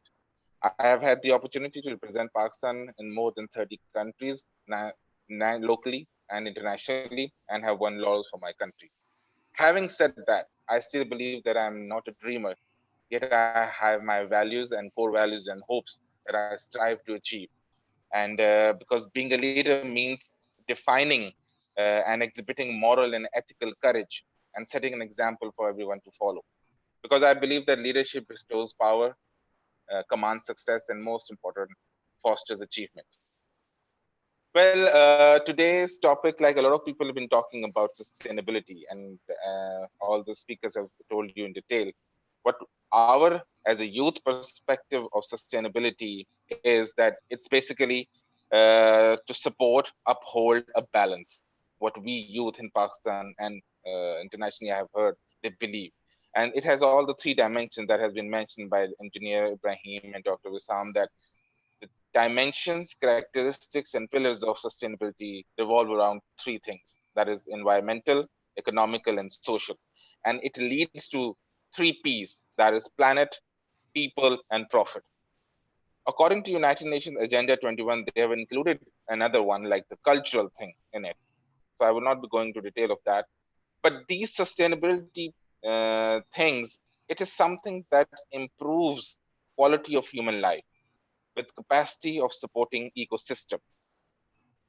And if I talk about youth perspective, in the world today, there are 1.8 billion people in the range of 15 to 30 years. And this is going to increase to 1.9 billion in another 2 or 3 years. And mostly 90% of this population is in the developing countries. And Pakistan currently has the highest cohort of young people in its history. And young people comprise approximately 70% of Pakistan's total population, which means 70% minds which needs to be explored.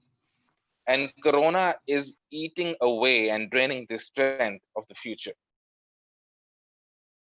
And it is hard reality that in most part of the developing world, especially Pakistan, social development has always lagged behind economic development, which has led to a number of evils like poverty, unemployment, illiteracy, lack of freedom of speech, tolerance, etc.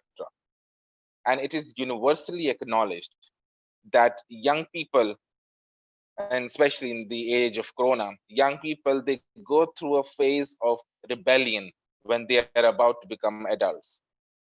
They want to assert their individualities, and they seem to think that the best way to do this is they go anti of anything. This sentiment of being anti is manifested in a few ways. They range from arguing to running away from school, work, or home. Maybe their behavior is centered around a bravado where they attract themselves, the attention of themselves, and to impress their peers. So Corona has doubled the effects of already deteriorated situation. More than 2 million youth are already directly or indirectly being affected with this. And in Pakistan, the unemployment rate has gone down to 10.5%. So I believe as a youth activist and member of Youth Parliament of Pakistan and CEO of Youth Intellectual Movement, that my heart bleeds when I see this situation. Though I have been working already post and before that in Corona situation, but after Corona, I'm working with more zest and energy to execute a vision to empower the youth locally and internationally with the ability to understand the importance of their role in community service. If they want to achieve sustainability in their lives, socially, economically, culturally, they need to understand the importance of their role in community service and to nurture their abilities to fight hardships of any kind to attain sustainability. They should work collaboratively with different projects to develop a society based on sustainable human development, self-esteem, freedom of choice and tolerance, and a society where all have access to opportunities and justice, irrespective of their gender, color, race, ethnicity, religion, or status. In this today's globalized world, we as youth and as global citizens, we can unite together and amplify with the help of our elders and peers and organizations. We can amplify our collective voice working together to learn more and take actions for implementation of solutions of the issues that we confront, especially the 17 United Nations SDGs, to transform not only our countries, but world at large to achieve sustainability. What I do in this post-COVID, what I have been doing is that conducting workshops, seminars, capacity buildings, vocational trainings through the platform of Youth Parliament of Pakistan and Youth Intellectual Movement. The youth doesn't need any aid, what I believe. I may be wrong, but they don't need any aid or any monetary thing to sustain themselves. It is their capacity building which transforms their mind and their, you can say, their attitude toward the society. Because in this today's globalized world where social media is so active, such tools can be utilized to implement the United Nations SDGs. Donations can be collected for ones working in mutual areas, mutual goals, and petitions can be done for and against anything, their interest or something. So in Pakistan, I have organized along with the government and other organizations to jot down a vision of Pakistan Vision 2025, which calls for the human resources development, which includes skill development and technical training. Public sector is also, and private sector partnership is utilized in order to increase the education level. National vocational training program has been incorporated and introduced in order to make youth utilize their activities and energy in a positive way. Our government has also introduced different youth programs, business loans, and training sectors in order to inculcate in youth the essence of not only volunteerism, but to work in mutual consent for achieving sustainability. Because I believe that young people with such necessary skills and opportunities can be a driving force for supporting development and contributing towards peace and security. I have always been telling my peers and my people who have this effect, because whatever I do surely has a trickle-down effect in my society and other community. So I believe that youth can work on 5 principles in order to achieve sustainability. One is that they should be critical thinkers. They should be change makers. They should be innovators. They should be communicators, and they should be leaders. When I say they should be critical thinkers, I mean they should have and they should incorporate, they should meditate in themselves the ability and capacity to identify and challenge existing power structures and the barriers to change. This is critical thinking. When I say they should be change makers, it means they should act and mobilize others. Youth activities, social media, these are all the tools for them to make changes. When I say they should be innovators, it means they should build in new ideas and they should work for solutions of those ideas. Communicators, when I mean, is spreading the message locally and internationally. And all these 4 principles, they combine together to make youth a good leader, which I previously said that leadership bestows power, commands success, and most important, fosters achievement, which you can do. So one should always be optimistic because I believe there's such examples when we come across the youth activities of the United Nations SDGs, where youth work, collaborate, and there are a lot of examples youth collaborating across the world. So such examples, by looking at them, it seems that we do have reasons to be optimistic about the life post COVID-19. In fact, thinking optimistically may make us take better move, because in fact, thinking optimistically may make us take more positive steps towards making life better for ourselves and for future generations. Because being pessimist in these COVID-19 areas scenario will not serve us, will not have an effect, and may serve to bring nothing but greater misfortune. So I believe that collaborating all these attributes and qualities, youth can inculcate in self the ability to not only sustain themselves, but economically, mentally, socially, they can be more sustainable. So in the end, I would like to give a message to my youth that in this hour of COVID pandemic, where the world is burning, let's not lose hope and be steadfast. We all have the power and responsibility to transform the world and make an impact for a better future. Let's work together to achieve a sustainable, developed world, respecting ethnic, religious, and cultural diversity. I thank you all, and God bless you all. Thank you so much. Okay, thank you, Dr. Muhsin. Very nice. Remember that your advice is very nice. It's not just for your youth in your country, but also youth in, I think, in Indonesia and also another world. Yeah. So remember, I still remember about your emphasis for the youth. Let not lose the hope. It's very important. Not just for the youth also, but also for the adult also, I think. Do you agree with this? Yeah. Okay. Thank you. So, yeah. Ibu Elo, any question for Dr. Muhsin? Please check Ibu Elo. This is talking about the youth. Yeah. You are also because you are also the youth. Ibu Elo, you can ask also. But I have been adult. You are still the youth. Yes. So this is You can the still you can internet is you very can slow, you know. Yeah, Dr. Mohsin. you can Cannot still be scroll youth. up. You still be a youth in your 60s. I mean, Okay, well, thank you. If you say like this in the 60s, okay, I'm still youth. Okay, thank you. Yeah, Ibu so Elo.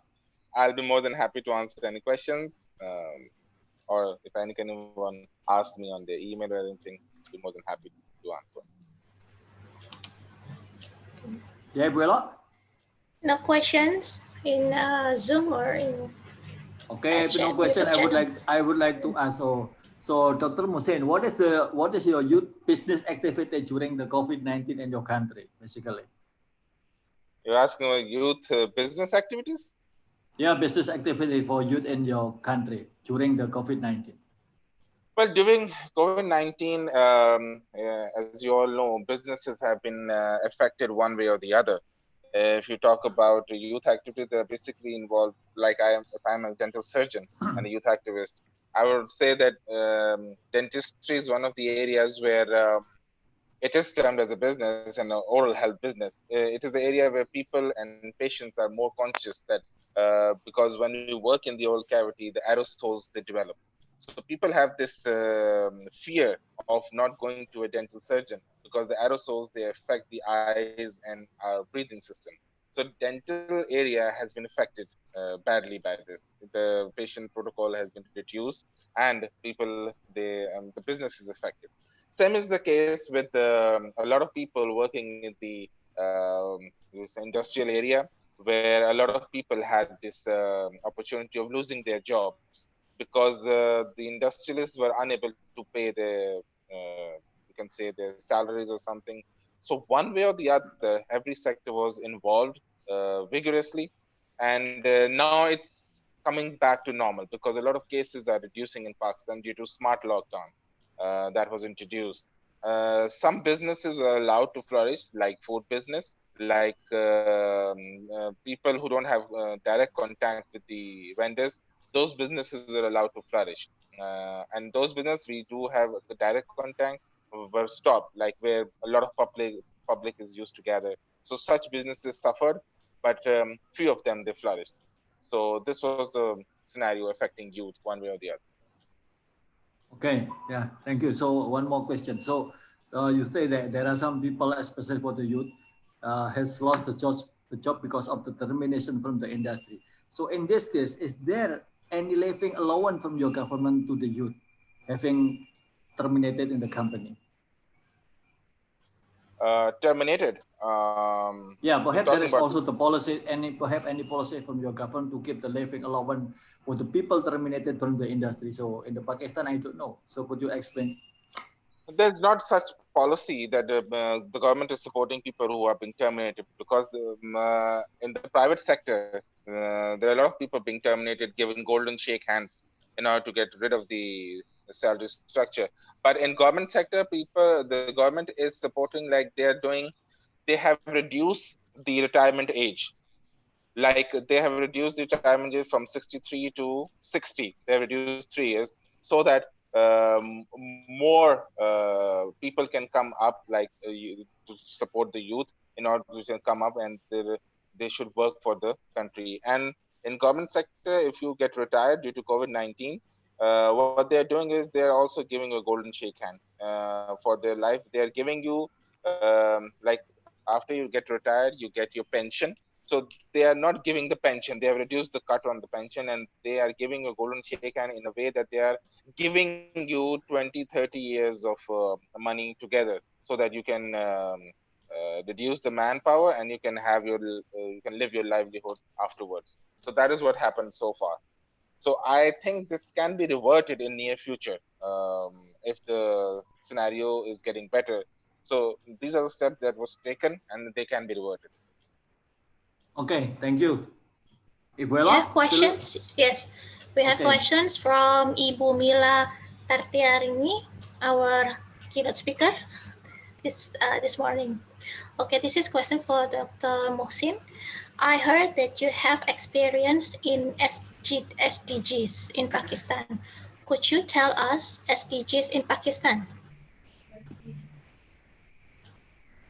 Well, SDGs is a vast subject. I mean, if you're talking about, I talked about the SDGs 17 development, sustainable development goals of United Nations, like reducing poverty, hunger, creating gender equality. It's a huge subject. So SDGs in Pakistan, a lot of NGOs are working. If I talk about my organization, Youth Parliament of Pakistan, we are working on the four principles: inspire, invigorate, inform, and what we say, active.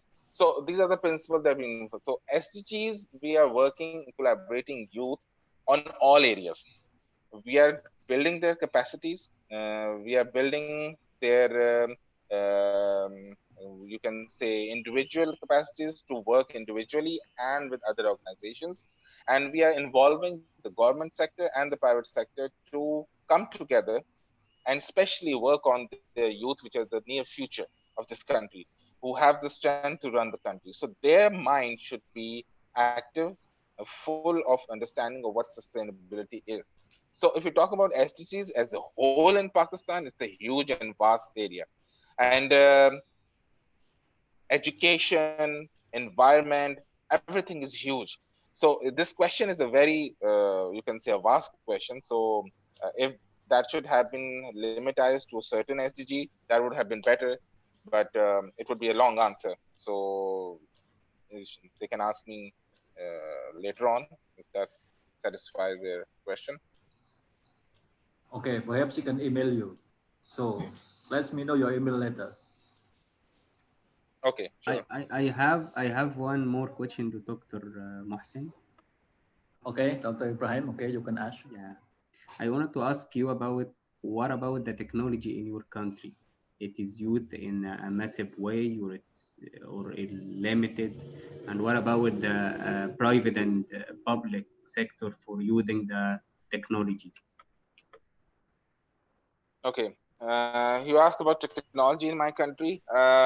Social media is the one of the main platforms that people are using, especially the youth, and they are crazy about using Facebook, Instagram, LinkedIn, Twitter, TikTok, and anything you can name.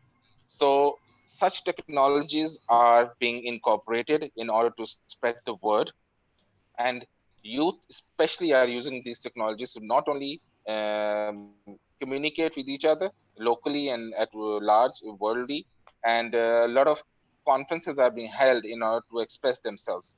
So technology is the foremost, you can say, a tool in these COVID areas where youth is interacting with each other. What was the second part of your question? I am asking about the services of the government that offering to the citizen. It's yani, a lot of services. It's electronic or it's limited. Services regarding what? Like if I am here in Egypt, for example, if I am need to issue a national ID, I can make it in my home. Okay. This Okay. is the services. Yeah. In that case, yeah, that's true. You can also have your passport, your ID card being made at home. Exactly. You just log in. You can just log into your computer. You can put your, you can say, your details and everything. And what they do is they deliver you your passport or ID card within a week. So this has incorporated into Pakistan's digital transformation, that everything has become digital.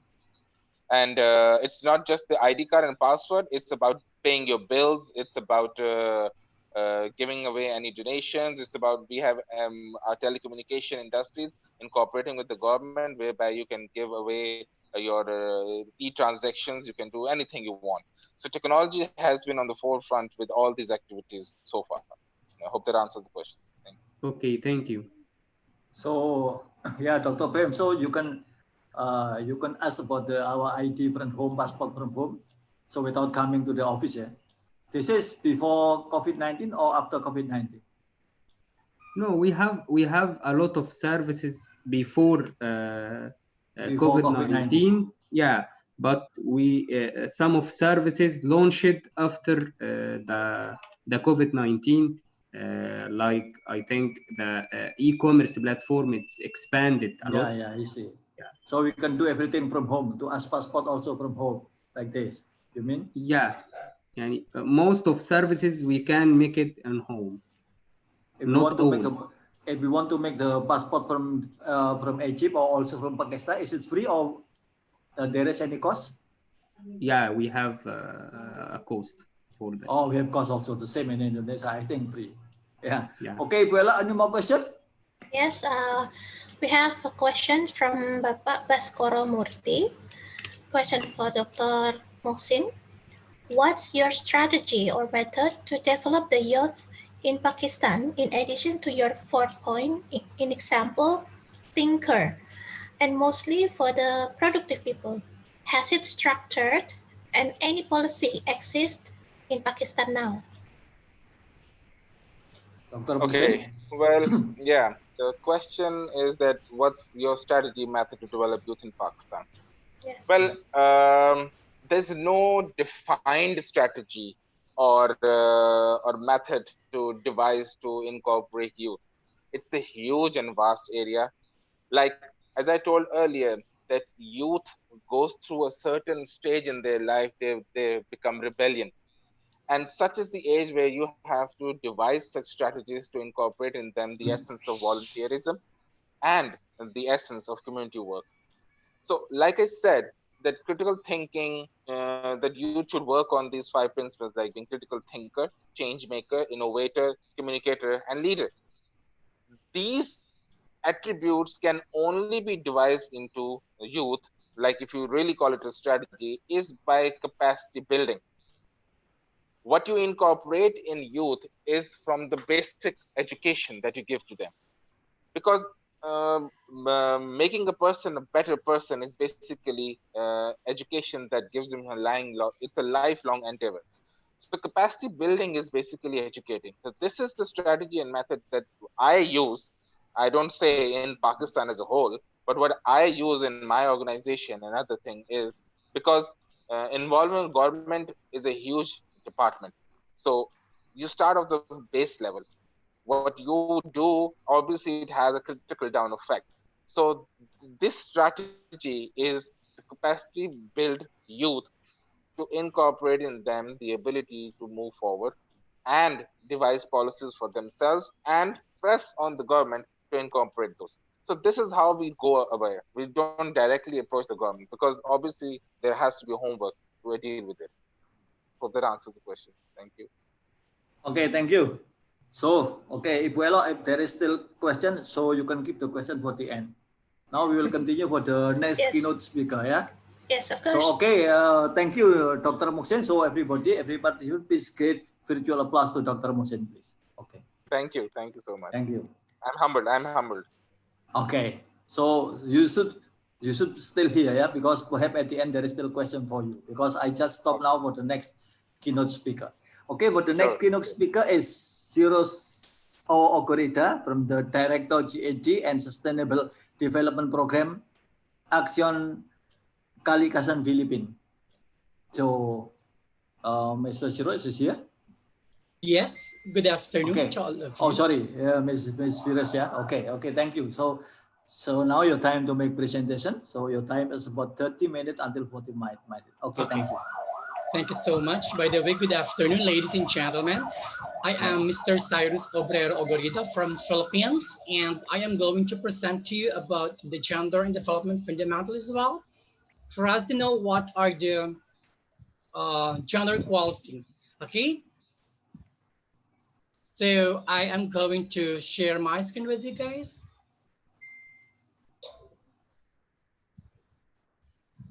I'm sorry.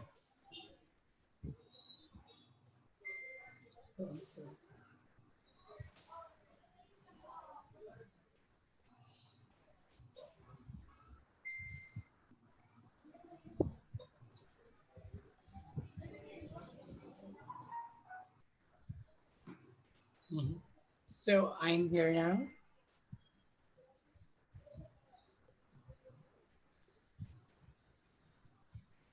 Can you see my screen now? Oh, not yet. Still presentation. Oh, I'm sorry.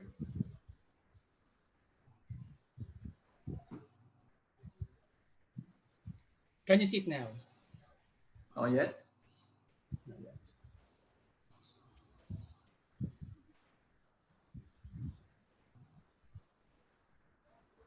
Okay.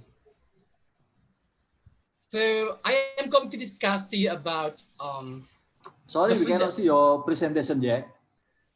Not yet. I'm sorry. Okay, not yet. Okay, I will allow you if it is clear.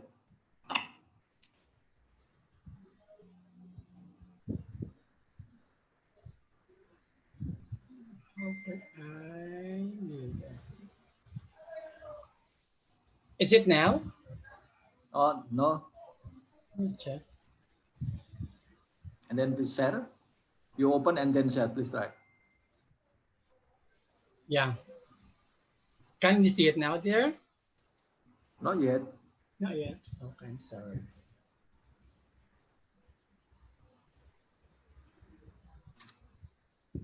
Can you see me? No.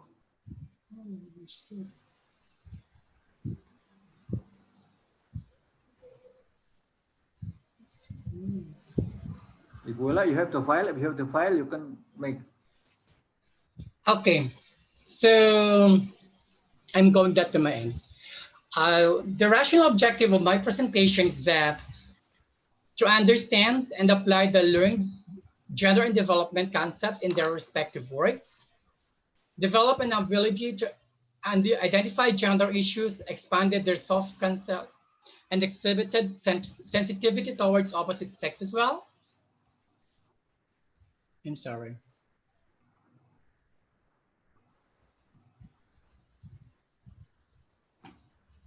What happened to me?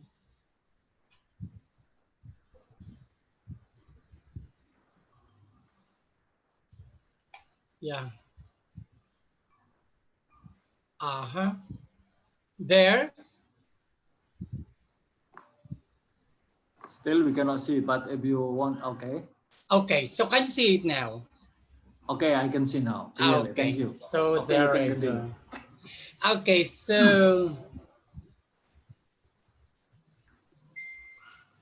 there,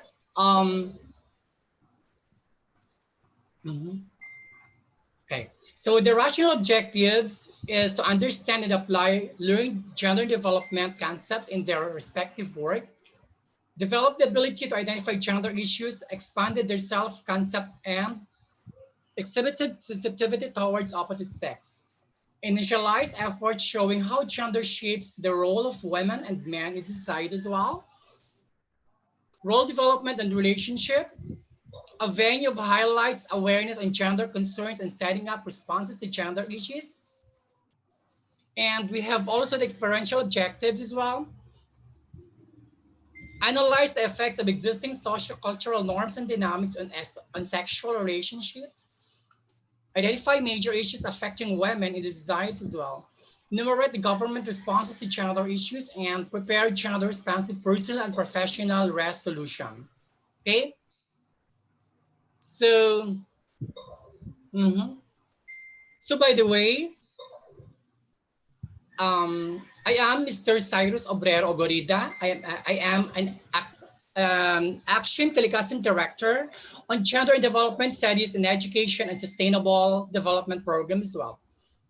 And I am a coordinator on Gender Development Program under Pilipinas Kalikasan and formerly Gender and Development Focal Point in Tres Martirisan College, Philippines, and also a trainer on Gender and Development in Urban Poor Southville Association, Cabuyao, Laguna, Philippines, and a lecturer or discussant on gender development studies in Louis Weifer Junior Senior High School.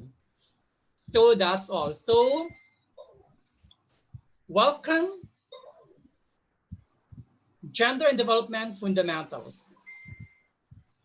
So let us identify first what is sex. Sex, it is a biological characteristics of human and female or male, and it is also the physical attributes pertaining to a person's body contours, features, hormones, genes, chromosomes, and reproductive organs or genitals. Sex also considered as a general, permanent, and universal. It's an attribute as an equal value. So let us identify what is gender. Gender refers to the set of qualities, differentiated roles and responsibilities and attitudes of both man and woman in the society. And also it is the values assigned by culture and society to women and men. Gender refers also to what are those expectations or what are those characteristics of man and woman, or the attitudes towards the society of both sexual preference. It is also considered as the behaviors of both men and women. So in other words, when you say gender, it is sociologically constructed. It presents in both women and men. It categorizes as feminine and masculine as well. It is considered as a time, place, bound, and changing, and the attributes marked by inequality. So let us define what are those agents of gender socialization. First is family, second is school, and third is media. Then, how are we going to identify that this family is one of the agents of gender socialization? Family considered as the roots of gender socialization. There is a process. Number one is the verbal affiliation, canalization, and manipulation. Why is it that media is considered also as an agent of gender socialization? Media, these are TV, prints, and cyberspace. It influences of pornography, media, and societal violence. Then we have also considered as school as an agent of gender socialization. Okay, so that's it. And let's now proceed. Okay, by the way, so why is it? Because gendered lessons in school, as far as we know, there is a certain gender stereotypical system that we are doing before. Let's now proceed to gender subordination. When you say gender subordination, it is the secondary status of women in society. Because of this, they have less access to control over resources and development and its benefits. And also, we have gender issues. What is gender issue? When you say gender issue, it is the gender-linked beliefs such as ideas, attitudes, and behavior. It is the systems, the processes, the conditions, and the situations that block an individual's man or woman in the attainment of full potentials or a satisfying life. There we go. So what is gender milestone? So when you say gender milestone, there are a lot of processes. First is gender blind. Gender blind, when you say gender blind, you are a person that lacking of recognition of gender as an essential determinant of life choices that are available in the society. And we have also the gender aware. When you say gender aware, you are a person or an individual that know how to recognize the gender inequality. That there are differences between men and women in terms of access to and control over resources, including opportunities for development. And we have also gender sensitive. When you say gender sensitive, it is an individual recognition of the underlying and hidden cause of gender inequality. You know how to differentiate the differentiate the differences being felt undesirable and unjustifiable. Problems resulting from inequality and discrimination are identified. And also we have gender responsive. When you say gender responsive, you're an individual that has a presence of programs, projects, and processes that systematically incorporate or address gender concern and issues. And we have also what you call gender milestone. So what is gender milestone? So we have gender fair or equity. Society, or when a society where women and men equitably share in the responsibilities, the power, authority, and decision making, and enjoy the benefits as well. Next is the gender accountable. When you say gender accountable, it is a gender equity is viewed, or the gender equity is viewed as the key commitment of the organization. It assumes responsibility to make gender an integral part of what the organization is and what it does. And we must know also what is gender sensitivity. Why are we doing this? It's just because when you say gender sensitivity, it is the ability to recognize gender issues, and especially the ability to recognize women's different perceptions and interests arising from their different social location and different gender roles. So that is gender sensitivity. And what are those gender issues? First, obstacles to personhood development. Second, the economic marginalization. Third, political subordination of women. Fourth, gender stereotyping. Fifth, multiple burden. And sixth is the violence against women.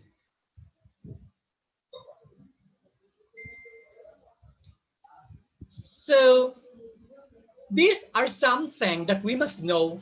What is gender issues? One of the gender issues is the violence against women. Women become victims of all forms of violence like battering, rape, sexual harassment, female genital mutilation, and other traditional practices harmful to simply to women simply because they are women and occupy a subordinate status in society. So what are these forms or violence against women?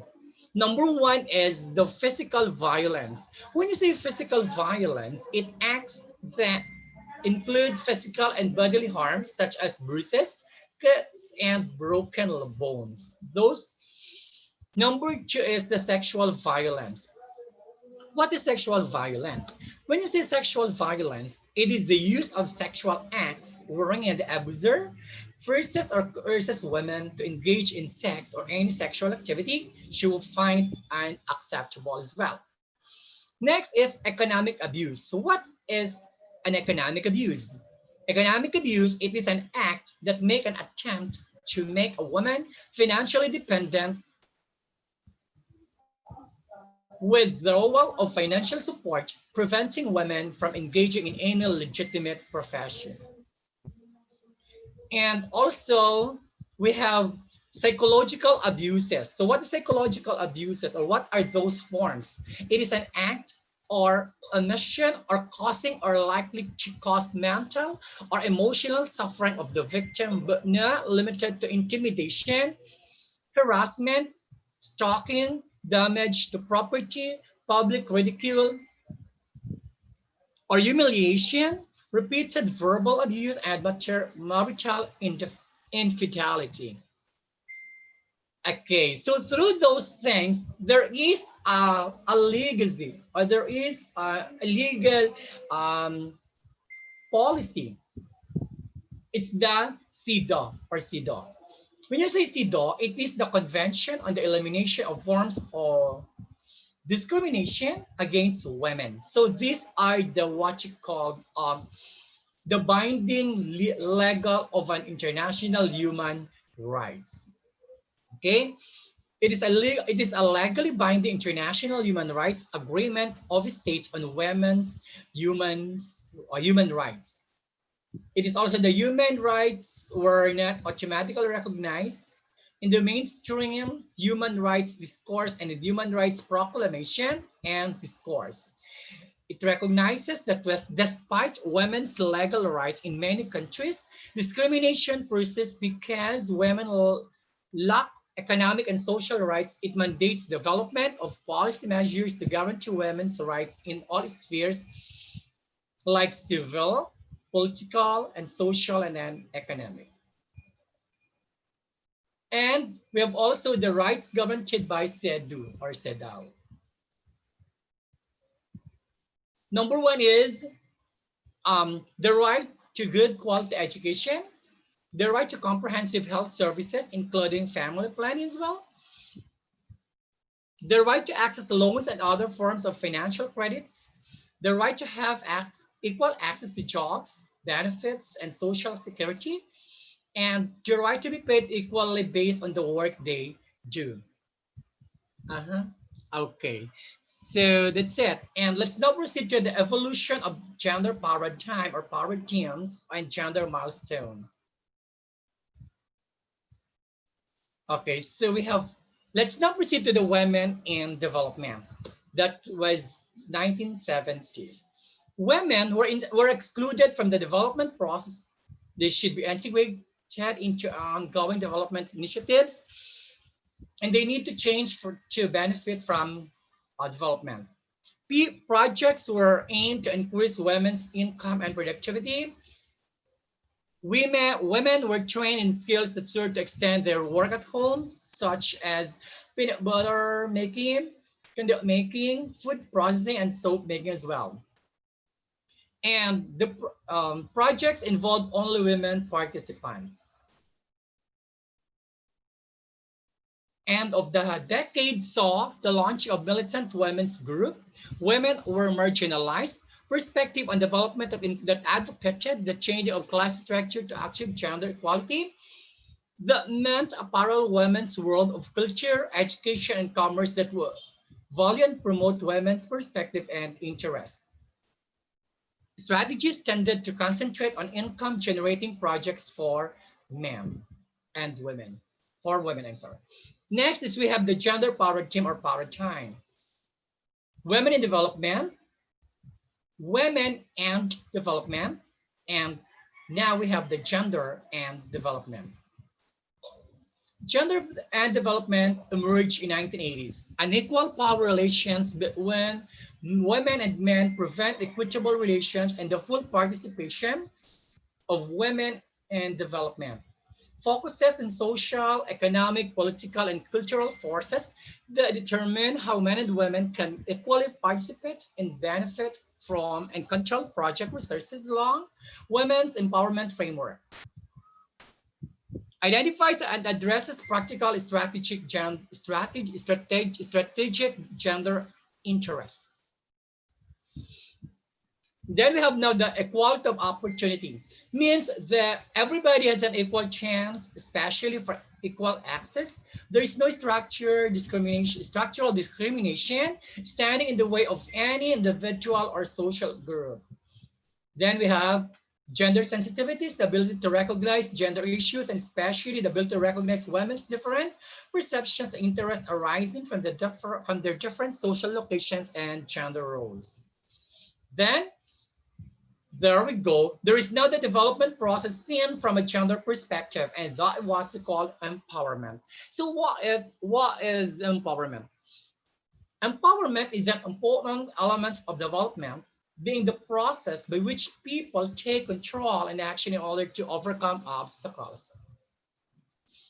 So we have development process seen from a gender perspective. You must have an equality of opportunity, privilege, rights for women with men, and the all gender discrimination. Okay. And the one, here in our country, here in the Philippines, we have a legal mandate for God. And that is being stipulated in our Philippine Constitution 1987.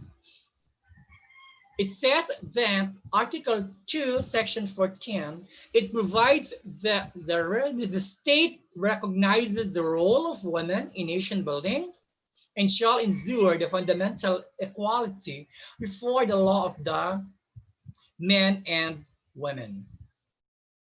Also, Republic Act 7192, Women Development in Nation Building Act laid the groundwork for institutionalizing gender concerns in national development efforts, adapting the GUT approach in policies and programs. Another one, Republic Act 7192, it directs all government agencies to institute measures that would eliminate gender bias in government policies, programs, and projects to ensure that women are given the means to participate fully in development and nation building. Then these are the national laws on women. First is we have the Republic Act 9262, which is the Anti-Violence Against Women and Their Children Act. We have also special protection of children against child abuse, exploitation, and discrimination act of RA Republic Act 7610. We have also Sexuality Education 1972 LOI 47. And we have the Magna Carta for Women, Republic Act 9710, and others. So that is and this is now the Magna Carta of Women. So we have a comprehensive, when you say Magna Carta of Women, it's also a legal base, no? It is a comprehensive women's human rights law, a national policy translation of CEDAW or CEDAW, seeks to eliminate discrimination against women by recognizing, protecting, fulfilling, and promoting their rights, especially those in the marginalized sector. It signs into law on August 14, 2009. It took effect on September 15, 2009, and the IRR were adopted by the Philippine Commission on Women Board on Commissioners on March 30, 2010. And that's all. Thank you so much for your presence. Thank you so much for giving us time to have this kind of presentation and also insights and perceptions as well. I'm pretty sure that you learned a lot from me about the gender development fundamentals, and you can contact me, you can invite me if you need a gender expert and consultant. And I am very pretty sure that you learned a lot from this presentation. There will be a great insight and learning as well about gender development fundamentals in order to promote gender equality. That's all. Thank you. Have a pleasant afternoon to everyone. Okay, thank you, Cyrus. Thank you. Very nice. This is your presentation mostly is talking about the gender and also woman empowerment. So I would like to know, so during the corona, what is the program from your country to make the woman empowerment? So any program during the COVID-19 talking about the program of woman empowerment? Well, actually, there are a lot of programs in our country as well. The women are involved in being a frontliner, and they are also serving. They serve people who are, need assistance, giving relief operation, and also some activities for the community welfare as well. And we have also I'm sorry. Yeah. Okay. Continue. We have also webinars, Zoom presentation, and conference as well regarding what are the role of women during pandemic situation in our country. So that is the program that we are having here in our country as well for the women empowerment and development as well. Thank you. Thank you. And then what is the culture of your women in your country? They mostly work in the industry, in the service, or in the bank or something. What kind of industry for the women in your country mostly work? Okay, mostly women are now empowered in our country. They work in BPO industry. They are giving opportunities to exercise their human rights, their abilities, their potential as well. Our government is recognizing what are those things that the women individual can contribute in economic aspect, in political aspect, in education aspect, and all facets of life as well. So in all field, yeah, I think on all field also. So they also have the same opportunity like the the men in job. Yeah. Also the same opportunity. Yes. Okay. Okay. Good. Okay, Buela, we have some question. I have a question. Okay. So because there's no question in Zoom or in YouTube, so as you know, Mr. Cyrus. Okay, I recently continue learn about ASEAN. Yeah, so Philippines falls behind in female labor force participation rate, or we call it LFPR, something like that. So Philippines is in at the bottom rate from the ASEAN countries. Okay, so how Philippines managed to improve wage equality for men and women? So does it related to female educational attainment, or how it works? Something like that. Oh, okay. Thanks so much for that awesome question. Yes. Well, actually, in our country, there is no gender bias as well in terms of educational background, in terms of personal identity. They are giving opportunities and also challenge as well for them to recognize of what they are in the community, and also giving equal opportunities for them to contribute their skills, their competencies for the economic growth, for the political aspect, for the you know for the success of the community as well. Yeah. So And yes, thank you very much for the answer. So we don't have questions in a Zoom group chat or in YouTube, Pak Joko. Maybe all the participants can directly ask. Okay, from the participant, perhaps, especially for the woman, but also available for the gentlemen also. Yes. Yeah. Any question? So this is very interesting. Yeah. Yes. Talking about the woman in the Philippines. Yes. So usually, is there any a lot of violence in the Philippines talking about the woman? I don't know why. Why you are so interested working in this kind of gender of woman? I myself is very much interested of this because I am a feminist. I am also what they call this one, God advocate or God activist, and we are fighting for the humans' right, particularly for you women. And there are a lot of organizations that are protecting the human's rights here in the Philippines. So once we know that there is a certain woman who is being abused, we are really very much doing something to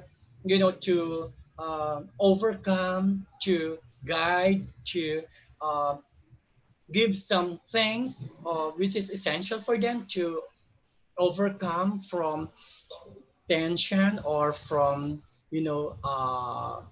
from their feelings as well, since a woman can be bullied, a battered. We are giving a woman's desk to talk about her, to guide her, and also to what they call this one, to educate what are those things that you need to do in order for you to recover from such kind of discrimination. For the woman in your country, how much the minimum age to get married? I want to know because I will compare to Indonesia. So I would like to know how much the minimum age to get married in your country. Since based on the law. Yeah, since millennials nowadays are very, very much eager to engage in sex. I would say that. That's why at the age of because I was formerly a college professor, a senior high school teacher. That's why I know those folks. I know those things. At a very early age, they got married as well, and they're not yet prepared to face that. At the age of, I think, 16 years old, 15 years old, they get into married form of situation. 16. Can be 16? Yes, yeah, yeah. Oh, because in Indonesia it's 19. Yeah, but we have different. Yeah. The difference is 2 years. Because Indonesia, we cannot get married. In sorry. Indonesia, below 19, we cannot get married for the girl and also for the gentleman. Because of, I think, social media and out of curiosity, and millennials don't have to be governed by the system as well.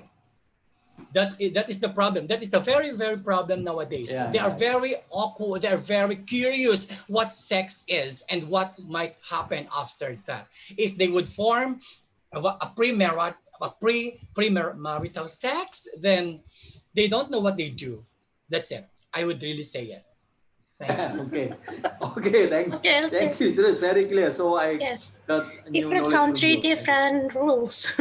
Yeah. Okay. Yeah. So any more question? I have no questions, no more. Either in YouTube or in Zoom. Okay. If I no have more a question. I have a question.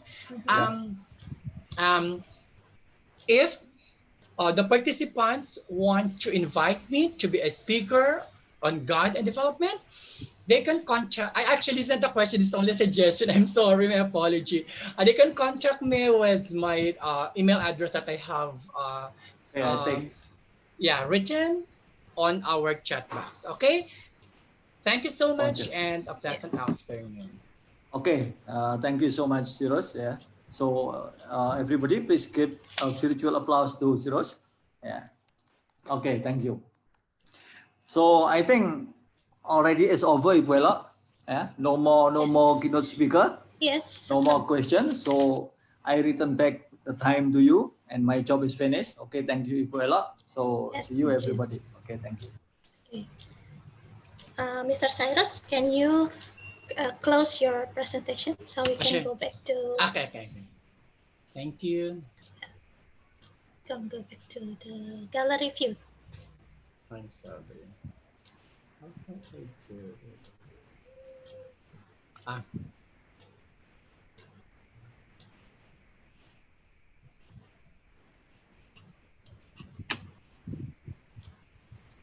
Thank you.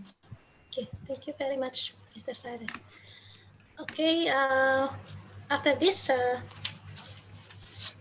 we don't have any speakers again. This is the last year from Mr. Cyrus. Hello. Yeah. Can we able to receive also a certificate as a research speaker from this? Yes, of course. All the keynote speakers will receive certificates. Thank you. Don't worry. Don't worry. Thank you so much. Yes. Okay. Hi, Dr. Machine. I wonder where is Pak Iksan, ya? Where is Pak Iksan? Pak Iksan, Vice Rector.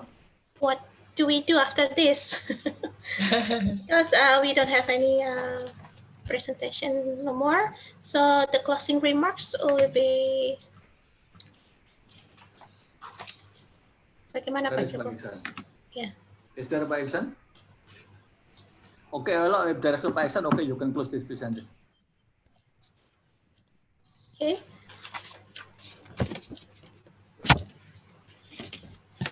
Tutup ya Pak Joko ya? Yeah, okay, as usual, you can close. Okay. Or perhaps we can take picture together before that. Yeah, picture taking. So please, everybody, please show your face. Yeah. And your okay, Ibuela. So you can take picture. Oh. Yeah, Ibuela. Print screen ya? I don't know how. Yeah, perhaps the operator can help. Handphone? No, print screen perhaps. Okay. Handphone up to you.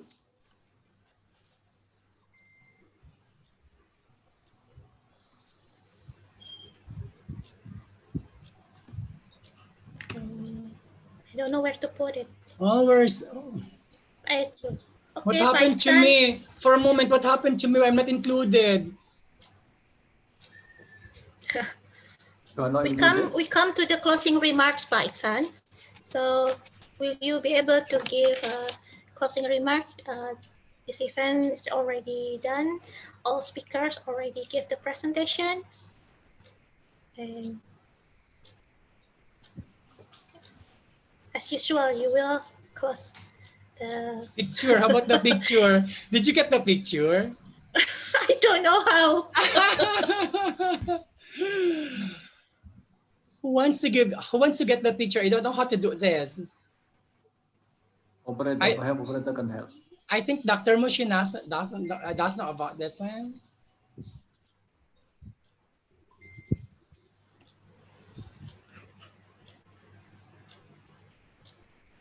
Okay. Okay. So, Ibu Ella? Yeah, Pak Ihsan, we can't hear you.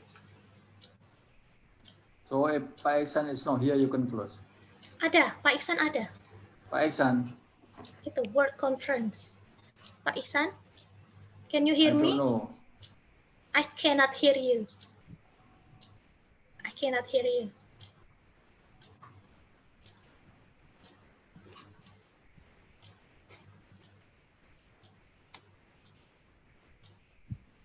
Gimana, Pak? Okay. Well, I cannot contact Pak Iksan, so better you can close. Saya diminta untuk langsung di close. Okay. Pak Ihsan nggak bisa nggak connect kayaknya ya. Okay. Yes, okay.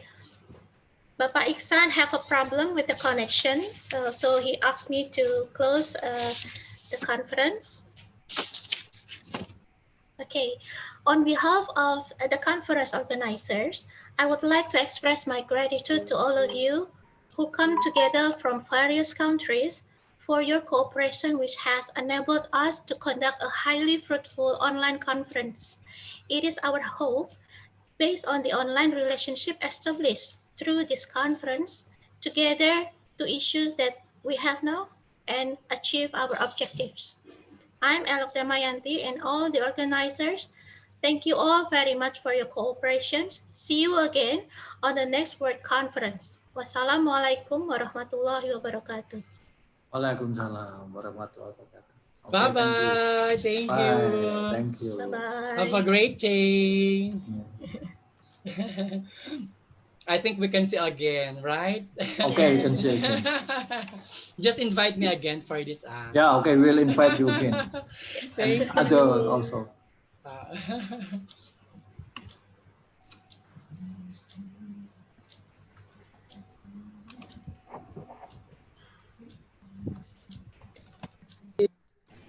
Besok ungu mereka. Sudah di close. Sudah di close. Oh, what happened to us? We don't like to suffer